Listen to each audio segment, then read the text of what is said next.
if I'm not mistaken. Yeah. Yes. So one of my favorite maps to kind of to watch, mainly because of that C point in the middle there, chat.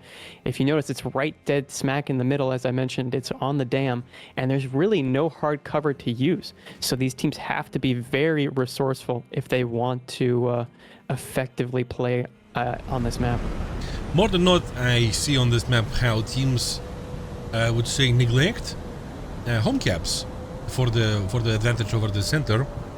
Yeah, I mean, the map is just so large, as we said, and the home caps are so out of the way that you really do have to have either one singular player go there, and you have to trust that the rest of your team can kind of hold it down. Like, look at their Banyuyak. Looks like he's going to be going for that B cap. And I believe on the other side, it might have been Coco Jambo or... No, probably not Coco Jambo. Maybe it was Telch. So probably in DODEC, probably both teams are going to be playing defensively in the beginning because they need to get that fourth player back into the lane. Yeah. After they capture the home cap. Best to hold off and wait for a united front, right? You don't want to push forward with 3 players against 4. Yeah, they don't want to not have this cap advantage. Mm-hmm. Yep. Meanwhile, we have 3 equidistant kind of planes approaching the C cap. Well, going into the direction of it. I wonder how this is going to be unveiling itself. Yeah, so far, by the way, the lineups seem to be mirrored for them. The 3 Su-27SMs and the 1 Gripen for both teams. Here we see Zloba. Yeah, detecting enemies at getting an idea 45 kilometers. Of where his opponents are. I think the closest opponent there was probably Jay there, 32 kilometers away. Yeah. There on the deck, flying low. It is Forza eyeballing. But yeah, both sides now getting that home cap. Yeah, playing defensive, too defensive for the way Forza plays might be not so good for this map. Because he might be very, very far distance very quickly and not be very useful. That's a handshake coming up. An R27ER, which is interesting to fire at that range. I guess he's just going to allow it to sort of find its way to its opponent, because obviously that doesn't have pitbull capability. You have to keep a lock, unless that was an R77, but I think that was a 27ER. Unless it was the R27ET, that could have been the case. But I digress. Yeah, both players who are high altitude now diving low. And we have Team DODEC capturing the C cap and getting their D point. Yeah, so DODEC does have that advantage in putting the pressure in terms of tickets onto 5 sticks. So that's going to be pretty rough for 5 sticks here.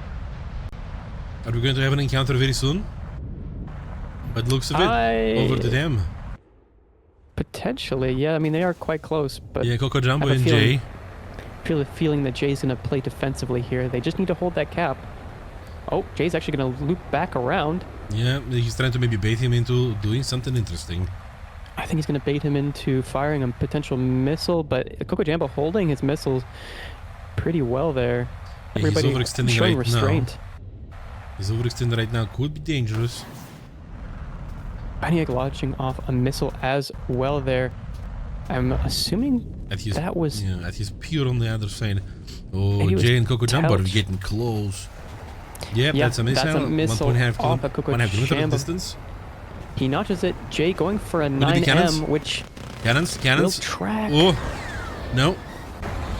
Jay barely missing those cannons rounds, and I think this is good for Coco Jambo. Lights out here. Oh boy. Oh, and Osban takes out Banyuyak actually in the meantime. And Zloba is down too. Oh my god.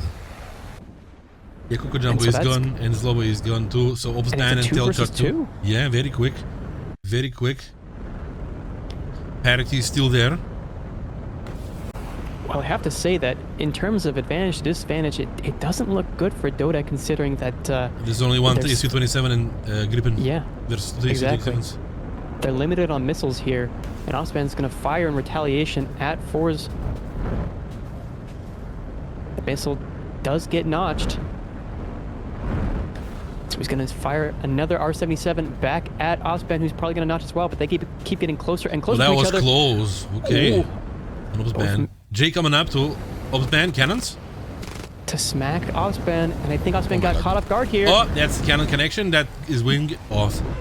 takes off his wing, but maybe an R73 can be lobbed. It did, but Jay did pre-flare that. So Opspen tries to even out the scores here, Force is but just finishing him off. cleans up the kill with He an doesn't R73. want that. Yeah, boom. What are you doing in my swamp right here, basically? Wait a second. That missile's coming in at 4s, but I think he's going to be able to notch it here. I wonder what the state of Zloba is, because he was damaged. Yeah, he might just be falling down to the ground. But it's best not to J out just to give the illusion that maybe you have more players than you actually do. Yeah. We are seeing a missile on Forza, and Forza in retaliation as well. Dodging Both this. get notched. And it looks like he's going to start focusing Jay here instead. Interesting strategy. Forza now coming in as well. I would have tried to separate myself from these two players, Here because now you're goes just Zloba. sandwiching. Yeah, you're kind of just sandwiching yourself in between, but look at the tickets as well. 5-6 is about to go down to tickets, if nothing else. And Jay defending that D point. Yeah, at this time they could have tried to anything literally, because they know that, yeah, here goes the cannons, and Forza secures a kill too.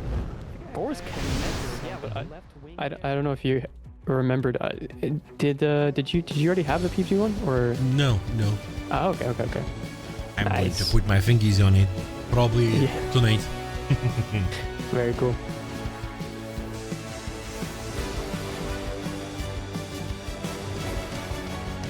Alright. The lineups have not changed.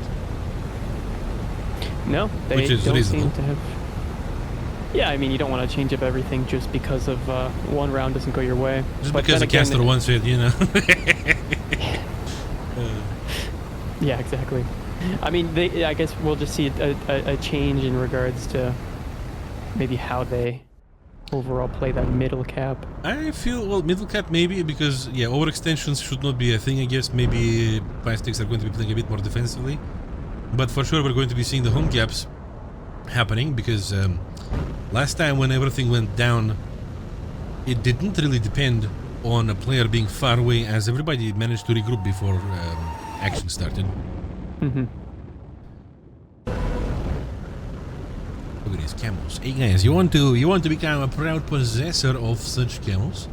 What you want to do is you want to go to the marketplace and look for Esports trophies 1, 2, and 3, and WTCS trophies 1 and 2. And also, for extra flair of your favorite team, you want to scroll down the channel and see the Twitch panel that suggests you purchase a team bundle of your choice. You're going to be receiving 2 camos for a vehicle on the ground and in the air, and also a title of, say, DODEC fan or 5-6 fan, and so on and so forth. Check it out. Yeah, you get 300 GE, a title, and 2 camouflages. It's a very good deal. Yep. Okay, we see the 3 players approaching C-Cap very strongly, Well, I would say, without any restrictions. While I would say the 2 players in the middle are going to be kind of fighting for it there. I'm assuming it's Jay and Coco Jambo once again in the Grippins, where all the action's going to be happening here. Jay using the dam to kind of cover his radar he's turning signature. away, and the Force is diving into there. He's gonna try to maybe assist against Coco And Jambo. He's Jambo's gonna get eyeballing that him right cap, or at least he's going to push through it to fight Jay. He might not actually get the cap itself. He's going quite fast. Oh, he does get the cap, and he so does that's get the the- advantage to 5-6. now. Launching off an R darter at Jay there. That's going to be pretty lethal if he doesn't notch it. That's gone. That's gone. But he is able to. But then again, the 9M could come in here, and that would be pretty lethal as well. R darter gets notched once again. Coco Jambo is going to start dogfighting Jay. Realizes that Jay is very slow, has the inside circle, but they're going to go for a merge, and this could be... That's a mistake yeah, by this Coco could be Jambo. death That was for both of them. That was not the It best. is gonna be That's a death for both of trade. them. Yep. Yeah, that was pretty predictable there. And so both that's- Grippins gone, but Coco Jambo definitely doing his job and putting the pressure on DODEC. Parity is still maintained. Mm-hmm. Yeah, here goes down to Coco Jambo. By the way, because I'm balling an enemy on his flank, on his side. Bad Karma is down to Telch. So the Karma wasn't so good. We have now 2 players on the side of DODEC and 3 on the side of 5-6. Let's see if capitalization is going to happen. The missile, oh, knows what it is. Did you see that? I did. Boom. Banoyek didn't. Oh no. Oh Baniak no. goes down to a 27 ER. Like I said, those 27 ERs are not something to be trifled with. They will pack quite a punch if your opponent is not ready for them. Very interesting how this is going down. Well, Forza is going to be chased down by the 3 players of the enemy team, and well, that's something that definitely is going to happen. Missile is out. Forza is exchanging some, and not to very much success. That's the point. Down he goes. That's the point for Team 5 Sticks. Yeah.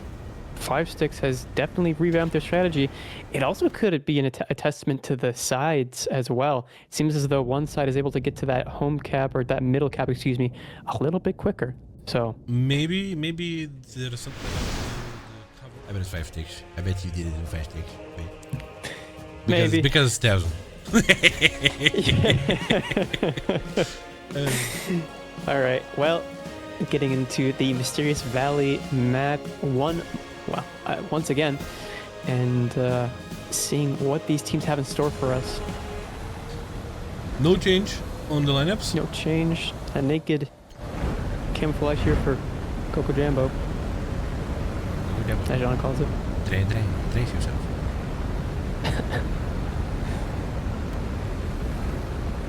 Taking off with the SU-27s in tow. I'm always looking out to see if maybe one of the players has an ET, an R27 ET on their wing. We're not seeing anybody breaking off much towards the home cap on the side of DODEC.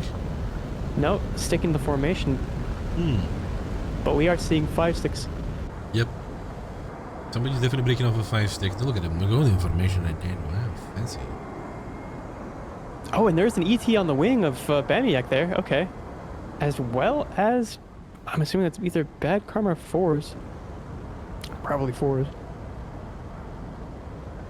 And now we're seeing a player break off slightly here from the DODEC team. Look at that. They decided to go hard. The DODEC decided to go hard and somewhat neglect the home cap. Yeah, actually, this might be bad news for 5 it. Sticks.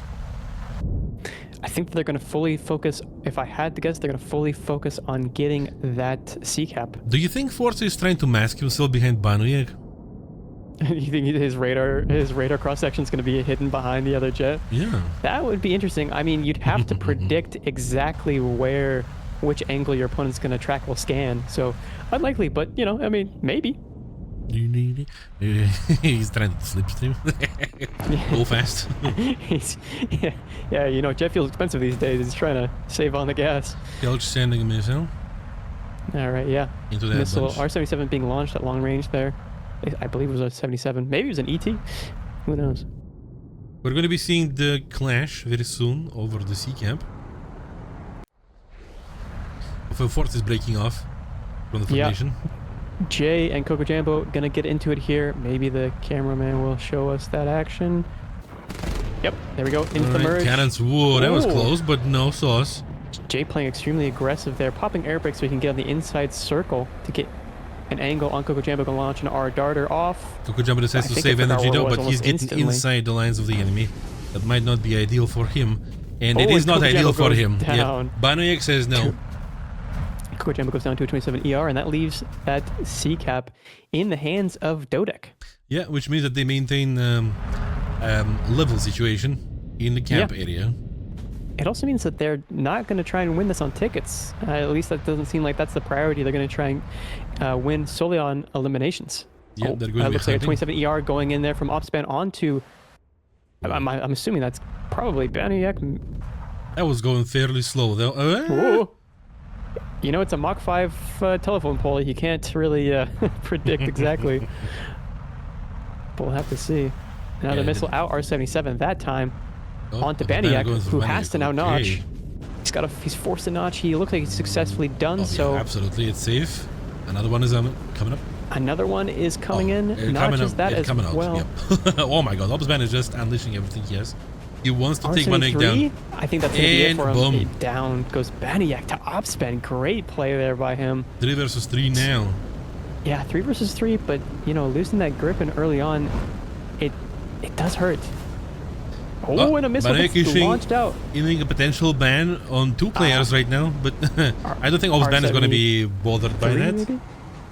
No, he is. He's forced to notch that one as well. Zloba is damaged by Forza. Zloba is down. And Jay takes out Zloba with the R darter. Boom. And Telch is going to Bad Karma. Hello. Oh, yeah. Telch goes down and Obbsban. Last one alive here, and it seems as though the strategy from DODEC has paid off to ignore that home cap, prioritize that center C cap, and continue on. But hold on a second, Obbsban gonna be a little agent of chaos here, decapping the D point there. And I mean, if he keeps running, yeah, I'm not sure this is going to help him though. He has. I mean, he's gonna take a significant chunk out of DODEC. While one player is going to be decapped and the other one is going to be on the interception course towards the home camp. True, Obbsban cannot feel so comfortable. That's a missile. If Obbsban holds this down, then it won't necessarily matter. Missile from Jay. Missile goes away. Yeah, that's not too close. Yeah. Oh, he's turning back at him, so that he decided violence. Fox 3's on him, so this is going to be a disadvantage if Jay is able to get him into a dogfight. And look at that Bad Karma. Yeah. Hovering above like a vulture ready to strike. With all the weaponry he has. Oh, Obbsban is gone.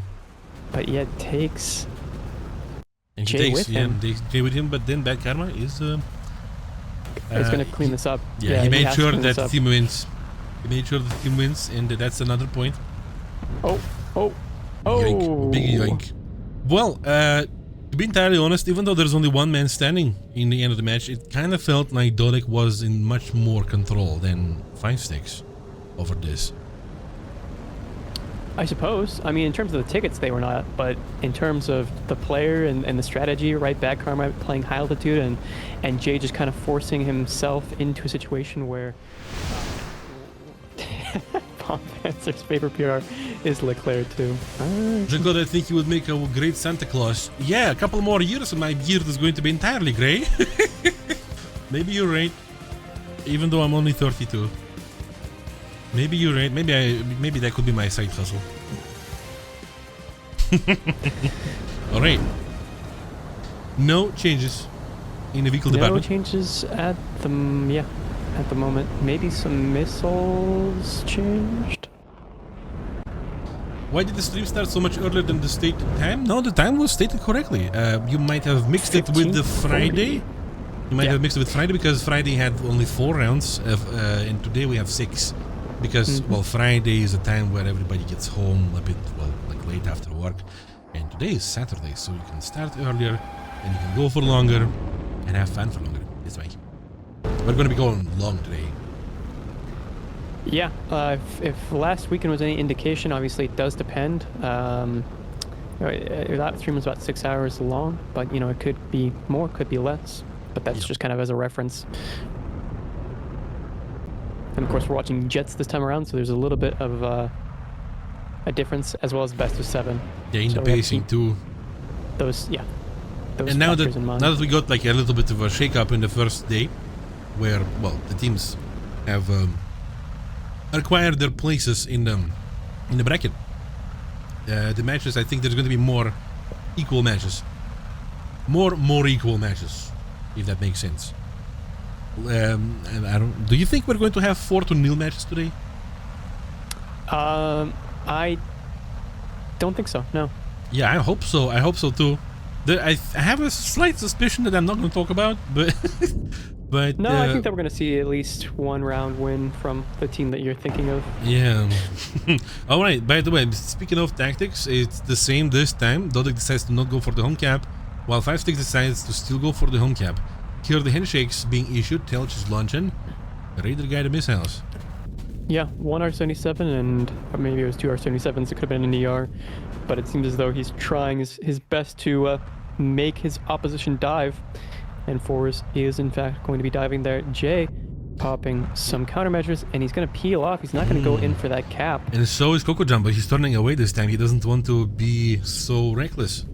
Yeah, like I said, that C-cap is a death trap if you don't play it correctly. There's no hard cover for you to go behind. It's very hard to multipath on because 90%, 80% of that capture point is over water. So it's definitely going to be some time before we get see one of these players on this that situation now will then turn into a little bit of a disadvantage for Team DODEC as they have no control over any caps. Yeah. Maybe now they're going to be approaching the C cap right now. Yep. And they're going to be capturing it potentially. Maybe missile exchange is going hard right now. Oof. Hey, Zloba is getting shot down by Forza. Yeah, 27 ER. Like And here I goes said, the capturing. That Fox 2 is quite potent. So now DODEC they've stopped that ticket bleed on their side, but they do have to make it up somehow. Look at the formations. We have 3 potential duels going at the same time. Yeah. Banek versus Coco Jumbo. Punching above his weight at the moment. Not the best situation for an SU-27. Coco Jumbo is going to be turning on his tail. And he has no missiles either. This would be a perfect time for a 9M right there. But yeah, that no Karma missiles, gets destroyed by Telch. And Forza is gone too. So it's a 2-on-3 here. Jay and Beniak have to pick up the slack. We've seen them do it before, and they could do it again. Oh my god, Beniak is about to get badly there out on of this Coco match. Jambo. He has a multipath. Boom. Oh, that was on the ground though. Yeah. It looked very convincing. Dodges, but a little nibble on the wing. He has a hole in his right. This anymore. Yeah, and Jay's gonna be able to clean up this kill here. Or Beniak, I guess both of them at the same time. Please don't crash into each other. Boom. Ooh, okay. Boom. Well, 2v2 now. that's Coco Jambo down, and yeah, the 2 versus 2. But again, Opspan and Telch have the advantage because they are in those missile bus. Oh, wait, never mind. It's just helicopter. Telch. Okay. Helicopter. Well, yep. So yeah, Telch is going to be at a disadvantage. Excuse me, because if both of them were alive, then it would be a different story. But yeah. Telch is being careful right now, looking up the R77 missiles. there on Jay. Or on Beniak. That Mountain has something else to say about this. Missiles are out. I think both of them are going to be dodged. Very well, yep. One gets multipath into the mountain, and yeah, I mean, they've kind of forced each other to play defensively here and offensively. At the same time, Beniak is going to be able to notch that as well, I would imagine. And Jay launching off a 9M, a sneaky 9M. Okay. It does get flared. But then again, Jay can pounce right on top of Telch. Going in for the merge. Yeah, that's the rapid mid-air disassembly right there. Beniak crashes into a tree. Oh no, Team 3! And again, Jay, last man standing on Team DODEC, but still felt like DODEC had more control over the situation. 3-1. 5 sticks. 5 sticks are a little bit more timid now. I wonder if now they're going to be changing something about the capturing or not capturing the home cap initially or not, because this tactic seems to work very well for DODEC. Yeah. Forza applying extra pressure on whoever wants to enter the C cap initially. It seems like a very interesting strategy for sure. I was not necessarily expecting that from them to hover over that C cap, but yeah, I mean, if you are going to prioritize and not go for home cap, you're going to prioritize C, you definitely want to ensure with security that you can get that C point, or else your whole plan kind of falls apart and you're on a time crunch. I'm surprised that this tactic worked for DODEC twice in a row in the exact same way. Yeah, interesting. Interesting as in, are we going to see any kind of reaction to this by 5 sticks? Zloba seems to be getting killed pretty quickly too. Unfortunately, he doesn't get too much action going on. So, I wonder if this is going to be changed in some way or not. Positioning. Potentially. Yep. Map Terrain has the best KD in the history of gaming. Yeah, nobody has ever killed Map Terrain. It's true. Immortal. You know, I think about that all the time. How much RP does the Map Terrain actually have? Man, I wonder. I wonder what's the BR of it. That's a good question. Well, it's every BR. It's every BR and no BR at all. 6.7? Chat?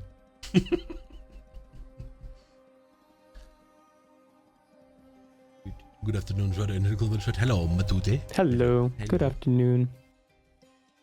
Oh my god, do we have 6.7 filtered out by moderators?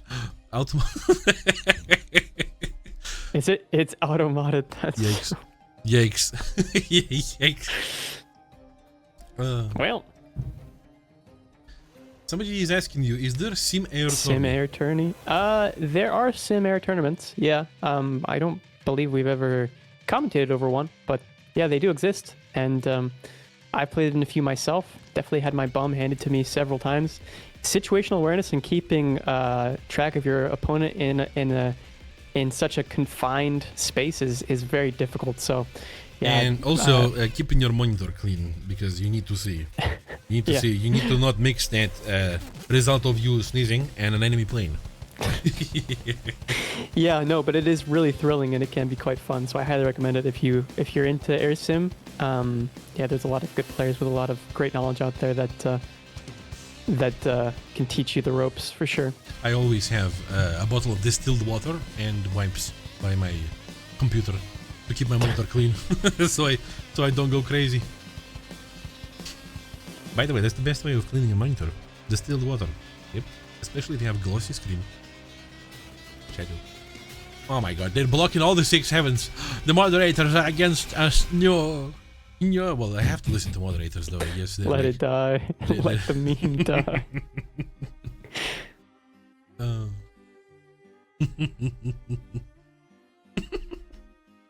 Someone said, "Good to have you back, Jean-Claude Van Shaw." When was the last time you commentated on a tournament? I couldn't take part in the previous one. Right. And the one before the one before the previous one? Yeah, the one before the summer Hercules event. Okay. Yeah. Yeah, good to have you back. Yeah. Yeah. Just so you guys don't have any weird thoughts or anything, we have a big roster of English language casters, right? So the variety is happening. True. The most saturated. I think, how many do we have? We have 1, 2, 3. Is it like 9 or something? 7, 8, 9, 10. Technically 10. Yeah. So you can't have just one person always, right? And so yeah, that's why you didn't see me. And I'm here. But now he's back. Barak. All right. 1.5 minutes left until the forced start of the match, which teams seem to enjoy when it happens. They don't get ready before it. They're spending all the time.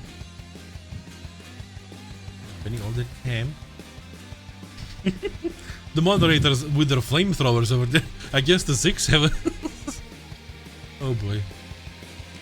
Moderators are like, shut up, man. Stop, don't say that. I did. What you gonna do? Can't stop me. Hold the line. Stop, silence. What have you done? Freedom of speech, 6, 7.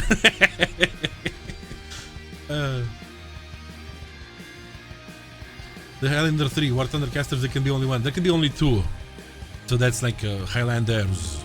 It's like a sequel to Aliens, right? Imagine the face. Yeah, I just got it. Yeah. Yeah, imagine the face of Duncan MacLeod when he's like, there can be 2 actually. Like, what?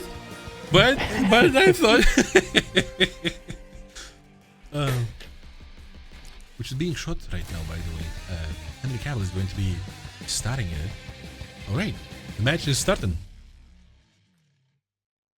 Could be a match point. Yeah, right now DODEC at match point, 5-6 winning 1 round. So, you got to give him credit for that. But I feel as though my initial assessment was somewhat accurate in regards to oh, somebody said DODEC at least giving according to Spotify. Somebody says according to Spotify, age is just a number. What, did you get your Spotify? Wrap? Yes. Did they give you an age? I was 78. Yeah. Oh my God, I was 26. Come on, guys. Come on. Well, the roles have been reversed, Jean-Claude. What do you mean reversed? I was never 70-something years old. Well, I was never 28, so. Oh my God. Oh, he said to me 26. Yo, guys, which is your age on the Spotify Wrapped? Let us know. All right. Was it 78 or 68? Well, double check, but yeah. Not much difference. Not much difference. think it was 16. No, it was 16. Yeah. All right, getting into it now. We're seeing the teams taking off here. Yeah, DODEC is fully pushing towards C. While we see, once again, 5 sticks have one player going for the home cap.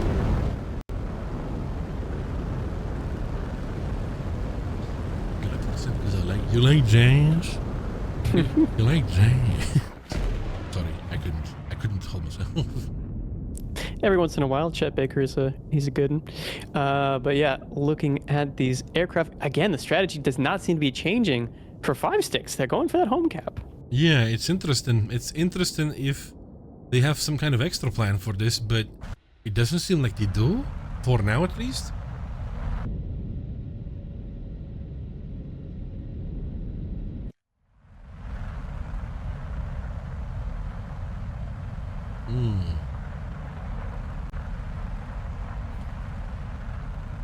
Handshakes are about to start. Yeah, launching out some potentially some 27 ERs. That seems to be the most common thing for people to be. Yeah, here goes the home cap for launching. 5 sticks, alerting the team DODEC that the formation did not change for the enemy team. Zloba is launching and notching. Coco Jumbo is approaching the C cap just as much as Jay is. Jay now is going sideways. Doesn't want to be so abrupt with this. Careful and methodic.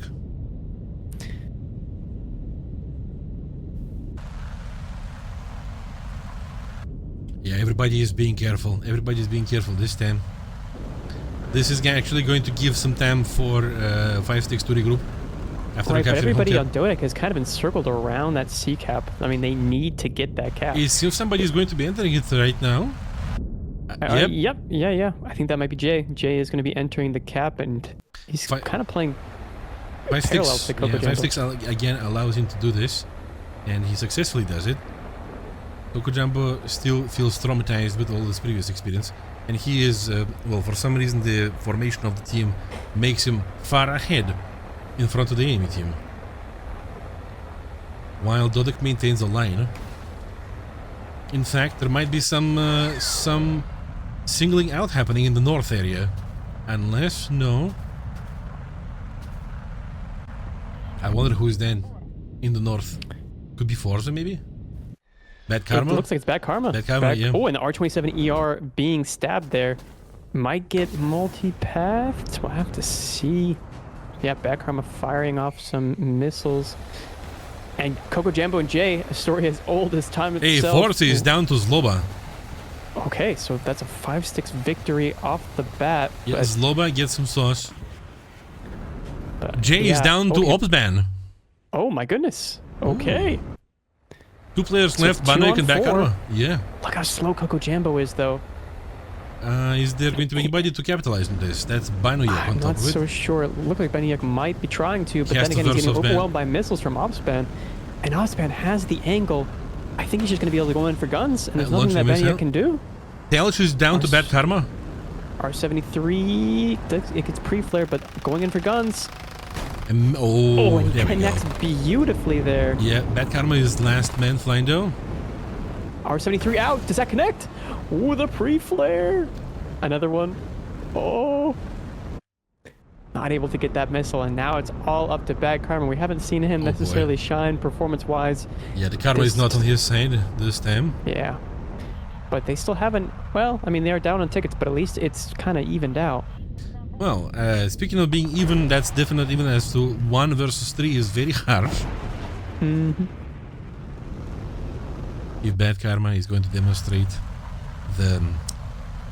the surplus of maybe good karma this time, he could do something. That would be a miraculous experience though, but we'll see. Missiles are out for Coco Jumbo and another player. Coco Jumbo is dodging this easily. He's getting on his 6. Zloba launching. Ooh, that missile looks like it's going to... Oh, he counters it with a missile missile! violence right there. R73 gets countered, and another R73 goes out, but gets pre-flared there. Oh, And here goes down he Opsban. goes. A bit of tunnel vision, a bit of just trying to do what he can with the little resources that he had. But a missile! Oh, it connects with Sloba. Whoa. Wow, impressive. But still, 5sticks takes that point. We have 3-2, chat. 5sticks is back, and I have to say that this victory was very good. Yeah. Brings that back. It's not going to be tied up, but at least they're 1 round closer to tying it up.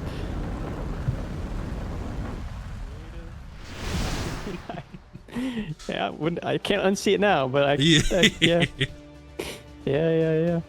Kind of reminds me of this little robot from Wall-E that cleans everything all the time, and it's angry because everything is dirty all the time. And like, what's this? A hair sticking out? Okay. all right. Getting up in the air once again. Another potential match point, and we see the vehicles being the same.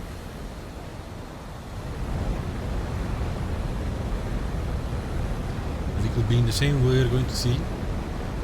The robot name was Wall-E. No, not Wall-E. There was this little guy who was always cleaning up Wall-E's tracks all the time because he would litter everywhere. Somebody said Mo? I think that's his name. Yeah. There you go. I don't know. I had that on Blu-ray, and that's the only thing I really remember. I need to refresh my Wall-E. memory. It's such a great cartoon. Exactly. All right, we're seeing exact same situation happening. Actually, maybe not. DODEC seems to have somebody going for the home cap this time. Interesting. They did not like the previous match so much. Maybe they just want to throw a hurdle a little bit at 5sticks so that they don't get used to whatever it is that they got used to last match. Wall-E's low-key fire. Wall-E's high-key fire. Yeah. All right. Yeah, I mean, the formation... Okay, yeah, I mean, that's strange. I wonder... DODEC was like, all right, we're going to play it. We'll use this plan until it fails on us. And it seems as though they've gone back to, taking that home cap. Yeah. Christmas season is coming up, and I have to say that this camo, like the reflectiveness of it, reminds me a lot of Christmas tree toy made of glass. Like ornaments? Yeah. Ah, okay. It has glassy. I can see it. Yeah. Okay, both teams are capturing the home caps, and they are going to try to regroup on their teams. That's Opsban on the side of 5sticks, and whoever that was on the side of DODEC. I wonder if Jay and Coco Jump are going to try to take opportunity and capture C this time, because not full teams are present. But they're careful. They're not pushing too hard. They're waiting for their players, for their fourth players to regroup on them so that they can then engage with each other.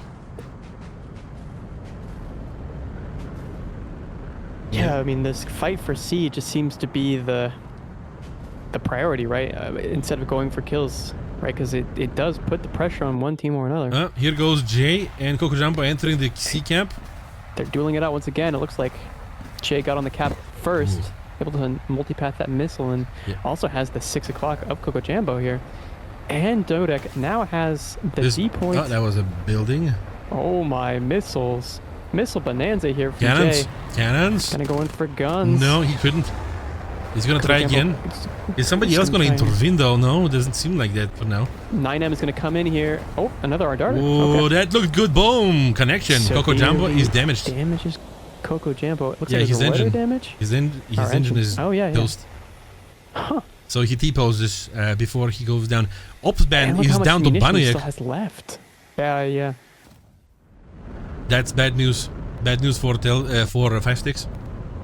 No, 5-6 not looking strong in this round. Boom. Okay, Bad Karma eats a missile there. Sloba is down. Sloba goes down. So Telch is one man standing. That's very unfortunate for Team 5sticks. Yeah, Coco Jambo finally goes down to Jay, and Telch goes down and down with the dreams of 5sticks beating the giant, the Goliath here at DODEC.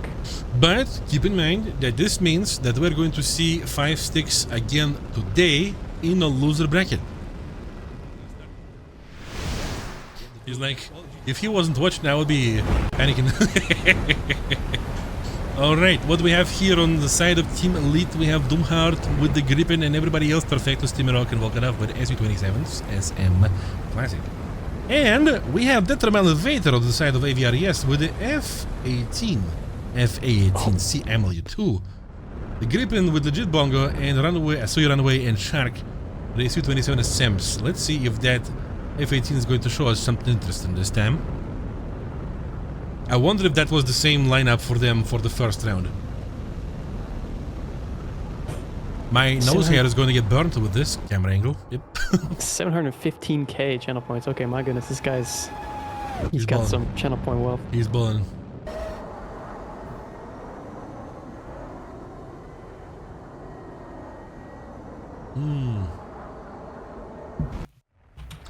So the dispersion is in the way of two duos on the side of AVRES. A duo for home cap and the other one for the middle of the map. And on the side of Elite we see a bit more even dispersion with a little bit of a protrusion towards the C camp by the one player. That is their Detram Elevator is sending out handshakes. He's sending emails. Explosive ones. With the invitation to the hangar. Using the F-18 for the first time we see today. And kind of showing as to why it can be effective, also why it can be somewhat difficult to play as well. Bleeding a lot of speed as you dodge and notch. Alright, we see a very interesting play. We see somebody up in the North Pole from the team lead, while the rest is going towards the C cap, and the entire team of AVRES is pushing for the enemy home cap. That is going to be something. Oh, was that perfect? That was Doomheart. Doomheart is going to go down, I feel like. That's a sacrificial lamb, looks like, over here. Nobody's gonna be having enough time to get back at this. No, potentially not, but he could clap back. Maybe. It's reversal. No. Goes for guns, but does not successfully pull it off. And Legit Bongo's bled a lot of speed off of Doomheart at this point. Yeah, here comes somebody in the C-27 with cannons. Brrr. Yep, that's a little bit of a nibble. Blasts off his rudder, but I think he may be able to launch on Legit Bongo. He does. R-darter out on Legit Bongo. Can he dodge? That looked good, but not good enough. No, he's still multipathing the missile. You can tell by the radar as well. It's kind of getting confused. Oh my god. With the ground clutter. Doomheart is like a fish on a frying pan right now. Oh, Detram Elevator is going down in his F-18. Yeah, goes down. Oh my goodness. god. Yeah, they're solidifying that. Well, okay. Extra violence. Extra mega giga death there from Volkanov. Confirming the kill with an R77. And Doomheart is going to Legit Bongo. Okay. So it's a 3v3 now. Somewhat of an inevitable situation there. Yeah, it's very weird choice for the positioning, I guess. Maybe he was like an informant as to if AVRES is pushing towards the home cap or not, but that's still wasteful. Oh. And Stimirok is getting wasted by a runaway right there. Dang. Elite is not doing so well. Positionally. Yeah, now, as AVRES planned initially, they're going to be going for the home cap while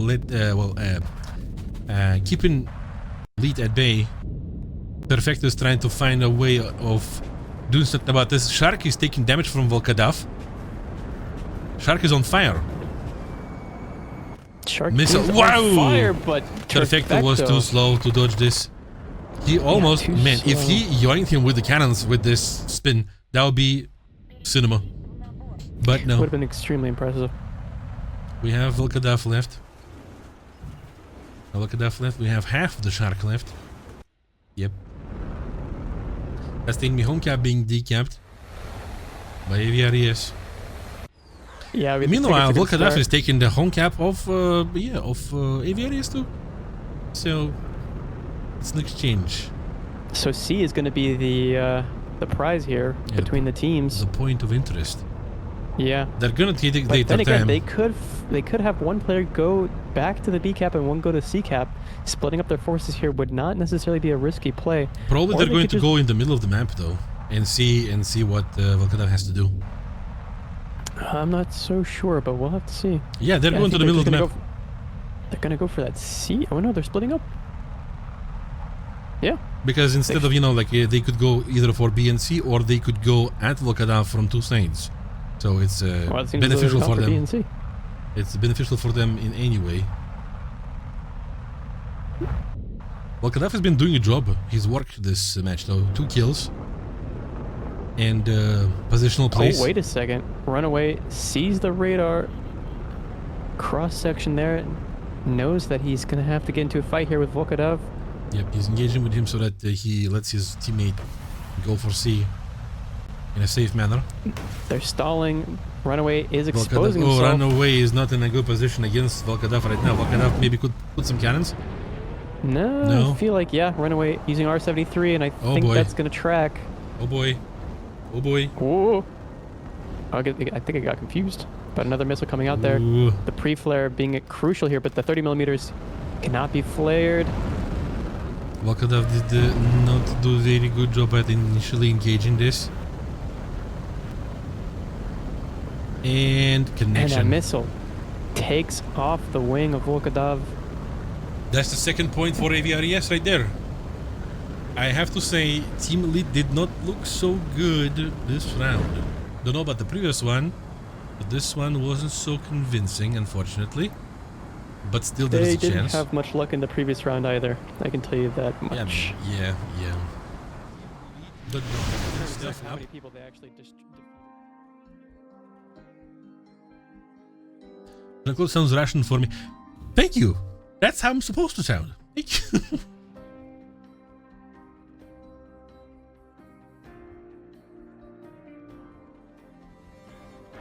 Having to shave twice daily sounds so annoying. That's exactly the reason why I grew beard initially.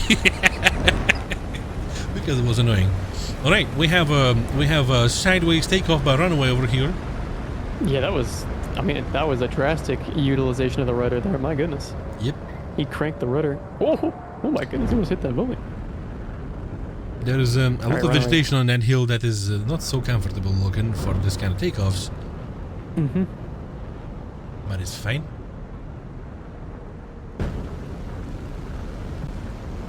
Right, what are we going to see? By the way, yes, we still see the F-18 on the side of AVRES.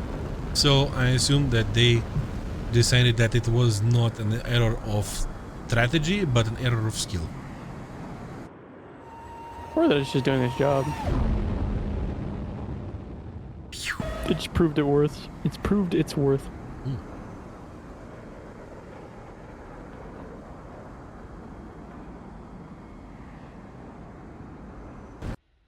All right, looking at the formations, we're seeing AVRS envelop that A cap. I believe we saw AVRS yesterday play quite aggressively to just push right for the enemy's capture point, ignoring that C cap entirely. So we might see the same strategy come out again. We have a big fanning out by Team Elite. Somebody is again going north, and the 2 players are going for the side of the C cap. AVRS is not so spearheaded this time towards the enemy home cap, and we're going to see they're already playing pretty defensively at that range. Mm-hmm. Who's going north again? Is it going to be Volkadov? Was it Volkadov last time, or was it Doomheart? I believe it was Doomheart. Oh, Trifecta is down to Shark. Already first blood. 27 ER. Like I said, 27 ER just seems to be much more impactful in these matches than the R77. Yeah, they're perfect for the distance. And there's going to be a clash in the north. Doomheart versus Legit Bongo. Cannons. Brr brr. No sauce. Legit Bongo popping air brakes to get in the inside circle, and he's going to be right clean. Get a Oh clean my shot on Doomheart god. here. Oh, that was a touch. He does hit him with 1 round, but it doesn't seem to be enough locking. While this is happening, Volkadov is also being taken down by Runaway. Doomheart looks doomed. Oh boy. Dodging the 27mm just can't lead enough here from Legit Bongo. And there's no one to save Doomheart here. The energy is gone for both of them. Oh my god, this is not looking good. Shark is down to Stimero. Yeah, takes out Shark. Legit Bongo doesn't have ammo. Legit Bongo doesn't have ammo. Yeah, he's a rocket man. He's gonna have to go for a 9M close range here. Oh, he goes for an R darter. He goes for, I guess, everything he has. That went to someone else. I think he was lightening his load here. Oh boy, is he going to become the bullet?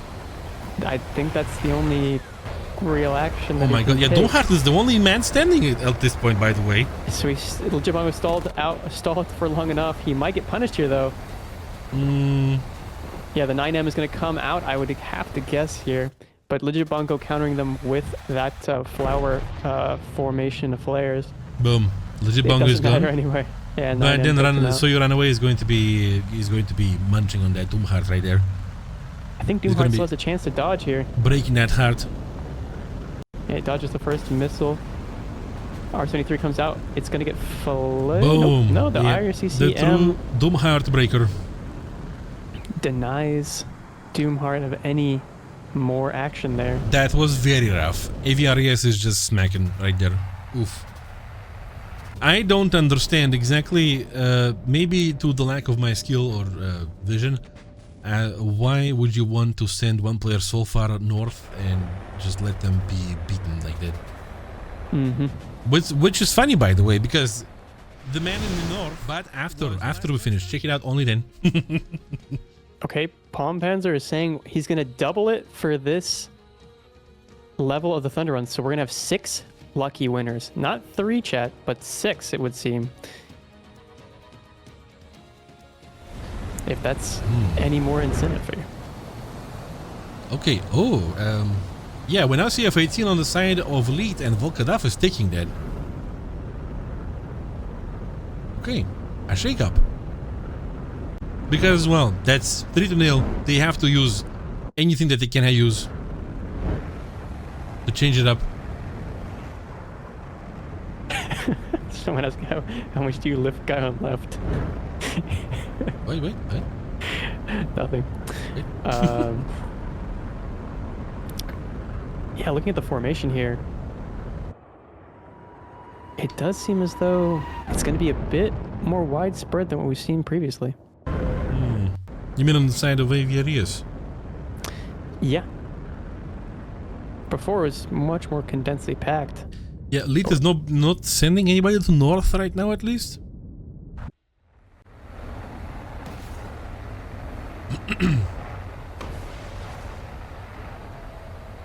Yeah, this is definitely a change of strategy for Team Lead. Volkadaf is lobbing everything. No, not everything, but a lot of it.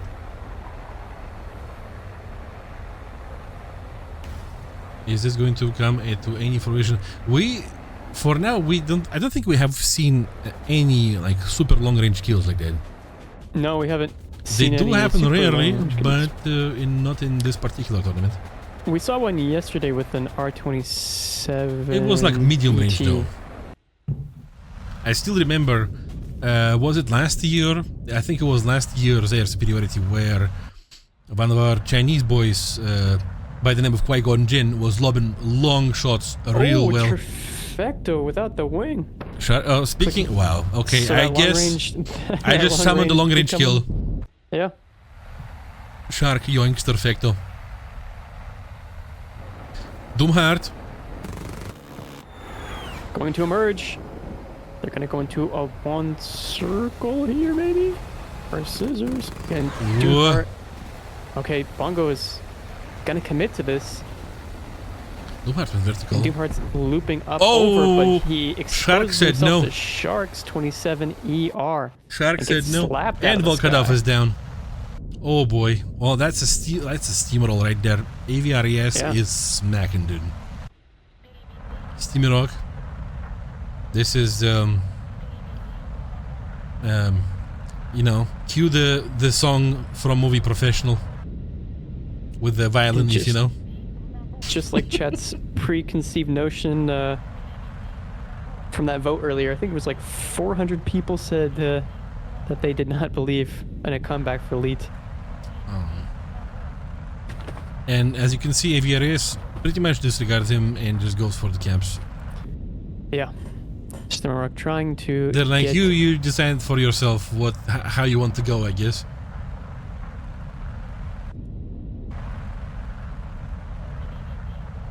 Yikes. Gonna be able to decap that B point, but looking at the onslaught that's coming in to attack him, it's going to be Stimrock's funeral here quite soon.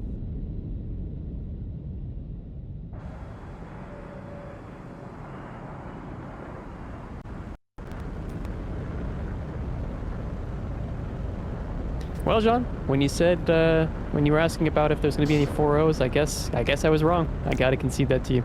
And to be entirely honest, when I said that there might be some, I was not thinking of a about different this team, match. but this one, oh, and down goes Stimrock to an R77 from Shark from space, the final frontier. Yikes.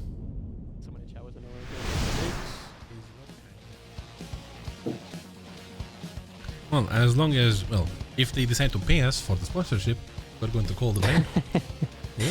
Yeah.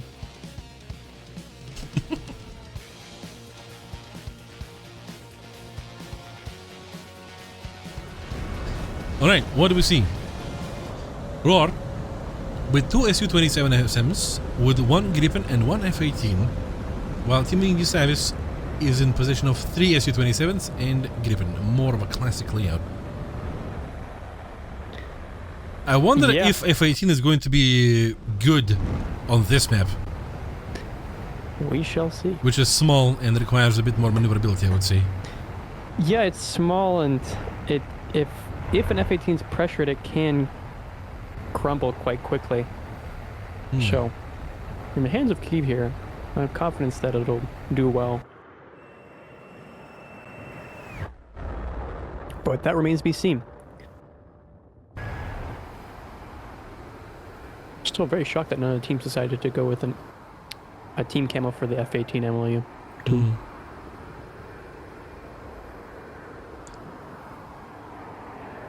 Well, the formations, the formation so far is IGNISAVIS splitting into 2 groups of 2. A group of 2 is going for the home cap. The other group is going for the middle of the map towards the sea.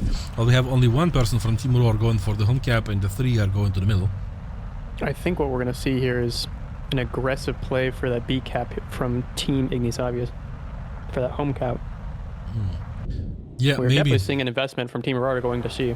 Yep, IGNISAVIS is trying to regroup on their home cap to proceed from there. Roar is a bit more outgoing. Bobencito is going for the home cap, for the C cap. And on this map, there is not such a problem of regrouping with your team after capturing the home cap, as the map is small. Right. It's literally 30 seconds, if not even faster. Yeah, there's only about 5 grid squares. Yep. We are seeing counterclockwise rotation of both teams. Demanuk with the altitude advantage here, just trying to scout out ahead to figure out where exactly the opponents are positioned. They are going to be defending that D point, but if he's able to dive here, he's going to get that home cap, and that's going to reverse the pressure right back on to Team Roar. Yeah. I would say not a single player from Team Roar is in a good position to counter that of IGNISAVIS if they start doing that. But it does seem as though IGNISAVIS is not actually going to go for that home cap. They're going to go aggressive. They're going to start pushing for that D position, that D point. And missiles are going to start getting launched here. Zeus launching a missile off and dodging. Ooh, he's got to be careful with Team Mountain. Oh my, okay. Oh, vegetation right there. He's taking that low to the ground. Seriously, Stormix. Bidifu is damaged by Stormix. Bidifu, yeah. Yeah. Bidifu is gone. That's first blood. And that missile, I think, just got outpoled. It wasn't even a flaring situation. But look at Kiev, look at Bubin, both caught with, at very slow positions. Zeus, yeah. This could That's be a missile for Zeus. Bobencito is going to Carlos. Okay. And Stormix yanks Kiev. And Pingus nigga destroys Demonuk. Oh my god. Yeah. So it's a 1 versus 3 right now. They just weren't able to uphold the pressure. Pinga has a lot of pressure from Stormix there. Missiles being launched. He's going to have to notch several. Boom. Was not successful in that. That's a very quick first point for Team IGNISAVIS. Yeah. Oh, Kiev is still up. I thought. Oh, maybe it was. Wow. Yeah, he's damaged. Oh, yeah, he's on fire, or he was on fire. Yeah, and he's still. Well, he was on fire for a second again. I just don't think he has any more fuel to well, yeah, he still has his engines going, so he still must have fuel. Well, there we go. Hey. Here goes IGNISAVIS with the opener. And the opener was abrupt. I would have to say that Team Roar might not have had good moves when it comes to strategy. This map requires very quick reaction to positioning of the enemy. And maybe that language barrier got in the way or something. Yep, now we're waiting for the match to end.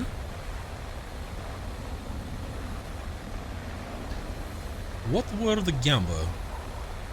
The gamble was in the favor of Roar. Hmm. Yeah, 55% with 1.2 feet into this second round of Bourbon Island here. Yeah, no such sand over here.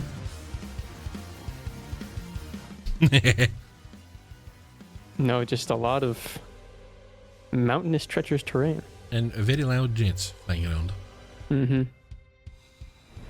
Okay. Do we see changes in formation? No, we don't. Roar No, is still sure of the F-18 quite choice. similar.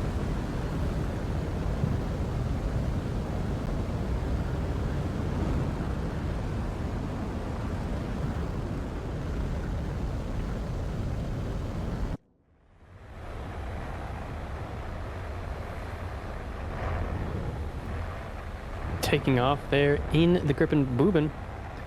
Looks like he's Boobin. going to be spearheading the team. Boben Gripen. Gripencito. What?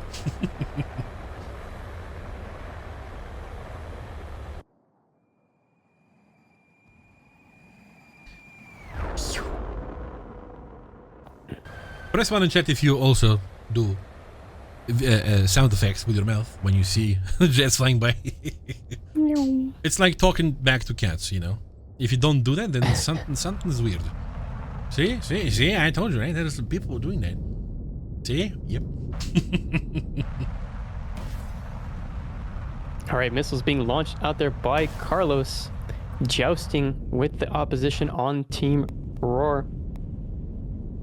Team Roar with everything to prove, and IGNISAVIS with a little bit of a cushion winning that first round.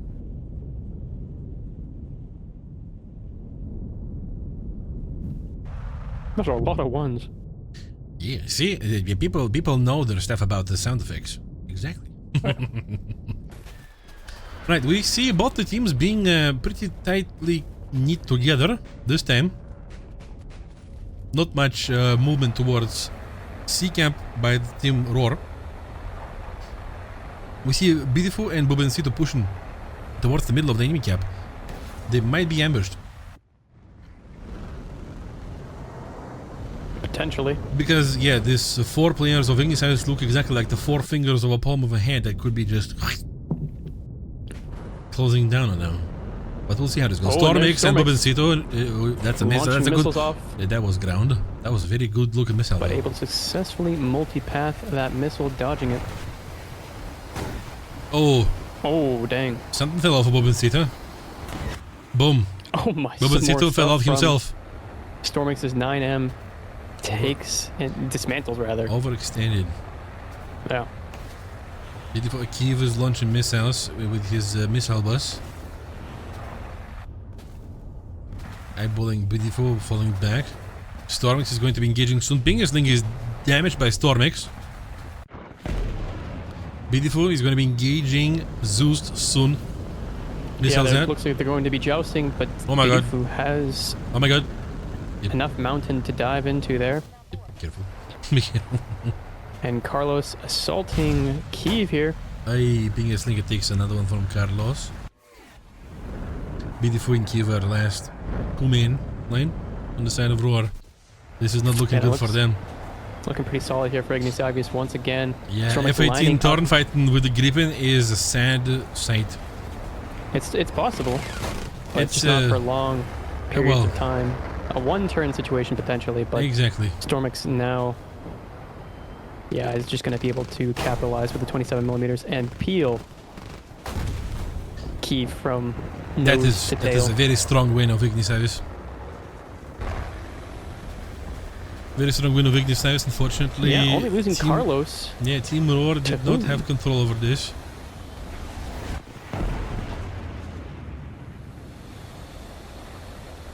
Celebratory attempts at team killings. Oh, that was flare. Oh, no, that's a missile. Oh, Boom. This is the most fun thing to do. Yeah.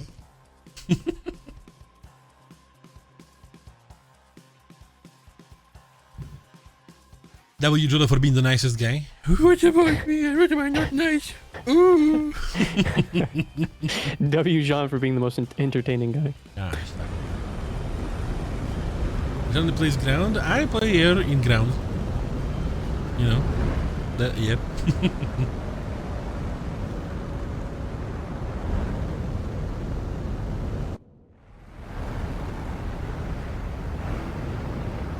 Alright. Do we see any changes? We do not see changes in vehicles. Team Roar is sure of their tactic. Unless they came to terms with something, which I don't want to think that. Well, I mean, we did see a bit of a difficult time yesterday with Team Roar kind of coming to the realization that they were having a hard time against ABRES. So I'm not so sure. I'm not so sure what's going through their mind right now, but I wish them the best. No.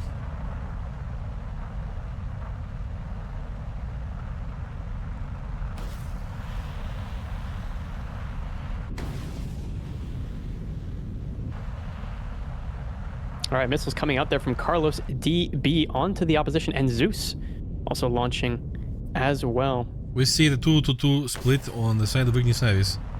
It seems like Roar is going to try to attempt at getting the C camp again.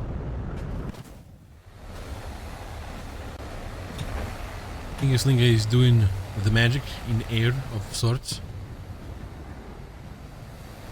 Of unknown spellbook. C is going to be getting under the control of Bubencito. They're going to get the decap. IGNISAVIS have stretched out in a pretty wide line over here. Yeah, they have. It's kind of worrisome, but at the same time, there is a somewhat of a logic to it, because the first person engages, and the second person can back that person up if something say happens, the offender decides to get aggressive. They can kind of encircle them. Yeah, you need to consider that this map is... Oh, Kiva's gone to Demonuke already. Man, that's rough. I was about to say that this map is small, so that whenever you see people stack up the way they do right now, it means that they are very, very close to each other. Mm-hmm. And the distance in between these jets right now is enough to just lob the R-27ERs with no problem. Maybe even ETs. Yep, here goes IGNISAVIS into the home camp of Roar, and Roar just stands there and watches. Boom! Oh, Carlos, Young's beautiful. Yes, that's beautiful on fire, making this look like a very strong third round for IGNISAVIS. Is that gonna be Bubencito? That missile did not connect. Yeah, oh. Demonuke Young's ping us, nigga. They're just picking them off. And Buben and also goes down to Stormix. And so that's going to be a swift end to round 3 here. That is very, very rough. This has gone from PG to PG-13. Yeah, it's the violence has been increased. That is very rough. Yeah. The violence in this match alone was unfortunate. Repower watch. Don't worry. We have matches scheduled.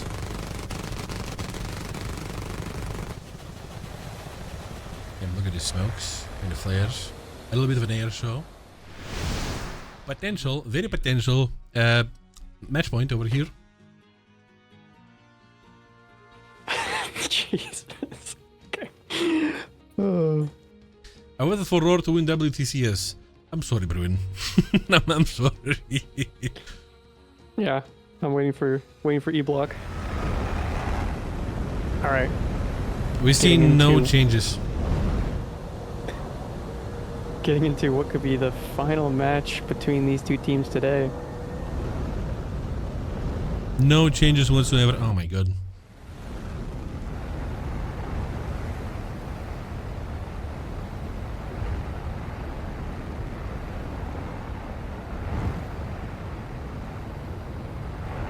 Most pension on Roar? What pension?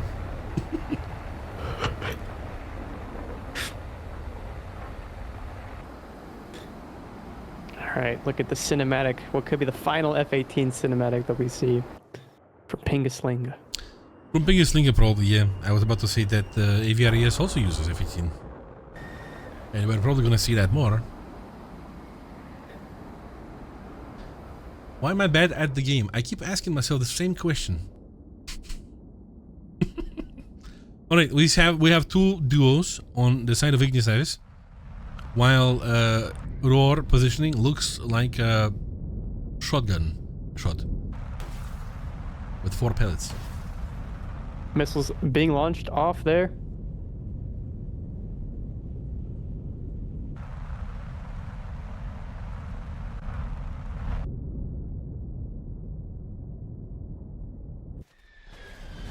Home caps are captured. IGNISAVIS seems to be... No, they're going to be staying away from the C-cap right now. They are playing a little bit more defensive this time. Waiting for Team Roar to do another not so well planned move, I would say, potentially. Another misstep by Roar could be their last here in round 4 of a best of 7. Yeah.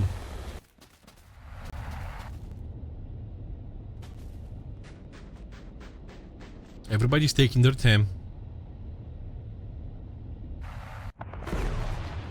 The Manuk yoinks that R77. Even their missiles are being countered now. They can't win at all. To an R-27 ET as well. What a fascinating counter. Kyiv being pressured here by an R-27 ER, I think. He's got to try and notch this. Countering with a missile of his own. R-77 goes out. Zeus is going to Bobencito. Ooh.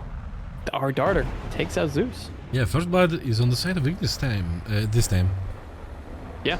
Bobencito and Stormix. It's a launch at the side of Stormix. Stormix responds to. Dodging very hard. Successfully too. Eyeballing Demonuk over there. You know, Kyiv is... this could be bad. For Demonuk, he's about to get pressured from a 2-to-1 position. Demonuk is gone. They've isolated him out in the corner. Demonuk is gone. Are we going to have the point for Team Roar? Boom. Kyiv is gone too. So it's 3-2. 3-1 now. Stormix is yoinked. 3-1. It's all on Carlos here. I guess they were a bit too careful this time, Ignis. Wow. Somebody says, damn, no clean sweep today. Good. No. Good. No clean sweep unless Carlos can pull this off. You think he can? I mean, everything can happen, We haven't seen it before. But yeah, getting Fox 3s launched at you from 3 different angles is not a fun situation to be in. Actually, they're all coming in from the same angle, so I guess you can kind of just dodge them. Maybe he's going to trip. Oh, Carlos going vertical here. That missile did not hit. Look how slow he is. Maybe from this one all is. this notching he's had to do. Oh, the counter missile.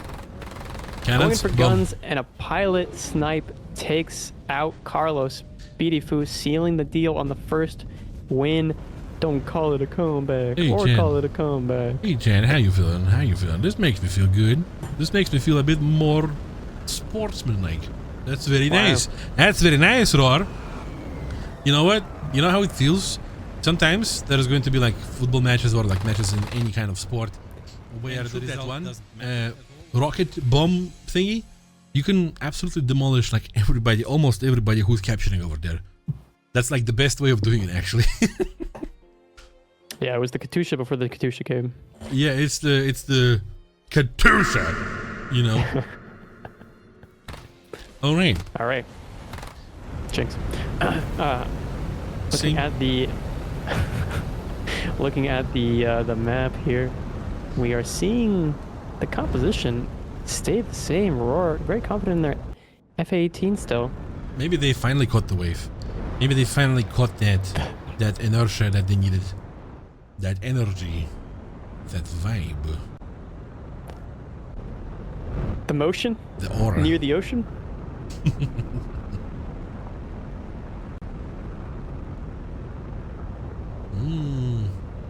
All right, formation-wise, we are seeing a bit of a split here on Team IGNISAVIS. One player going to be going sort of towards the middle of the map, while actually, there's two players there on top of each other. Yeah, in pairs. Yeah, same as last time. And we see a fanning out of Roar.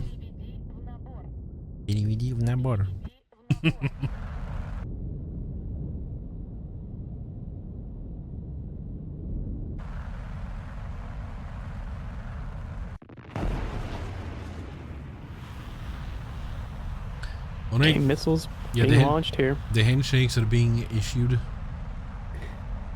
The spam emails.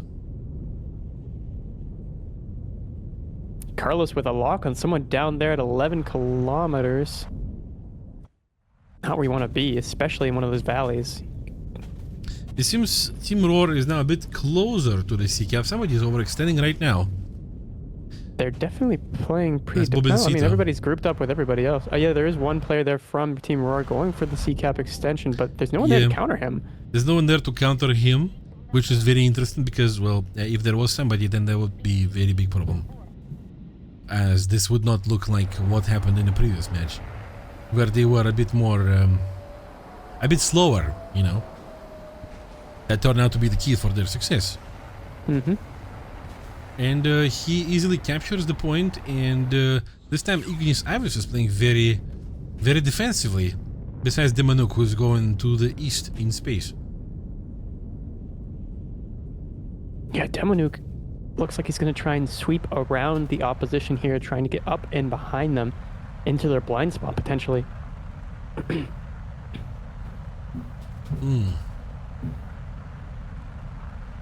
He's turning in, launching missiles at whoever is down there, in between him and the enemy home cap. And Zeus is gone to Kiev, and Pingerslinger is gone too. Kiev takes out Zeus, though. Yeah. That's a good sign for Team Roar. Well, it's 3-3 now.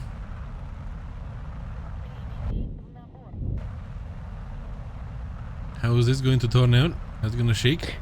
Well, with that man disadvantage, everything could crumble around them. Boban but Carlos evens it back out and takes out Boban with 27 ER himself. 27 ER is carrying, it would seem. So, Beautiful and Kiev are the last men flying. Mm-hmm. Not very good, not necessarily good. They could turn this around. 2v3 is not something that you cannot get out of, but still. Storming's coming for Beautiful. Beautiful sending a missile back too. Both of these are going to get dodged. Beautiful is coming to the 6 of Stormix. Stormix doesn't want that. Carlos coming in too. Oh, missiles. Oh, Carlos catches a missile. Yeah, slam into Carlos. From Kiev. Another one. And then Kiev is damaged. Kiev is damaged by Carlos too. But he's still flying. Missile for Stormix. Diving down on top of Stormix here. Beautiful on fire. Kiev has to go for Cannons. guns. Oh, he gets him. Perfect pilot snipe there. Demanuk is still flying, and Kiev is a little bit damaged, but he still is flying. He has only one missile left. Beautiful is also on fire, but missiles for Demanuk from Beautiful. Barely. Are they gonna reach? Yeah, this is not gonna. They got countered. Kiev is in trouble.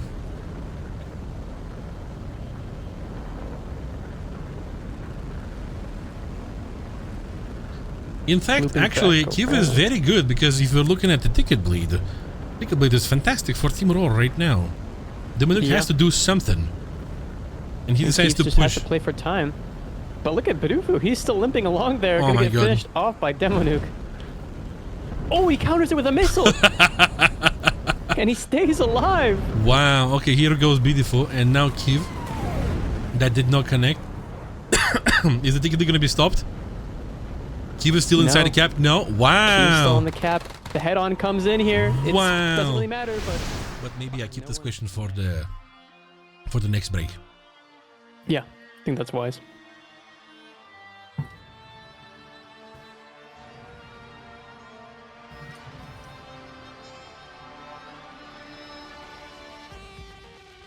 Look at the scenic view of Bourbon Island. All right. No change. Yeah, this is a very comfortable thing to take off of. Oh my god. Oh, okay. Stormix looking a little bit uneasy over there. Listen, these are experienced pilots, all right? They're Yeah, fine, they know. I'm sure. They know. They're knowers. Although that would have definitely given Roar an advantage in terms of maybe getting to that tie-breaking or that tiebreaker match. Yeah, so far I'm happy to see, by the way, that we don't have any bad accidents like this or anything. Everybody's fighting in equal environments. Knock on wood. Knock on wood. Don't knock on 3. Anybody, please? Knock on wood, though. Team 3. I be pouncing. How is this going to go? The tactics seem to be similar for Team IGNISAVIS. 2 groups of 2. We see tightly knit Roar formation. Everybody's condensed over near that home cap. It seems as though they're going to invest themselves in a push maybe towards the middle and home cap. Yeah. Maybe they feel a bit more comfortable with this kind of playstyle a little bit now. Yeah, they might try and overwhelm their opponents there. Fingersling sending the spam emails. Launching some AM-120s off the rail there.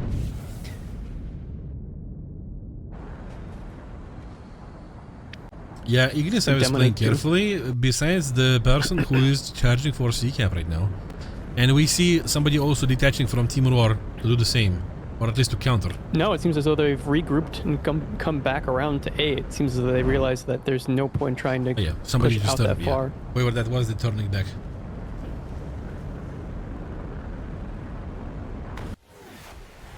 More missiles being launched here at long range.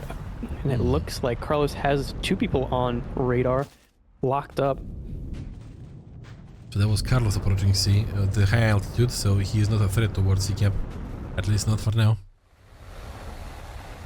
A very tight grouping on Ignis. Yeah, look at the IGNISAVIS team is all condensed, and everybody on the Roar team is condensed into these balls.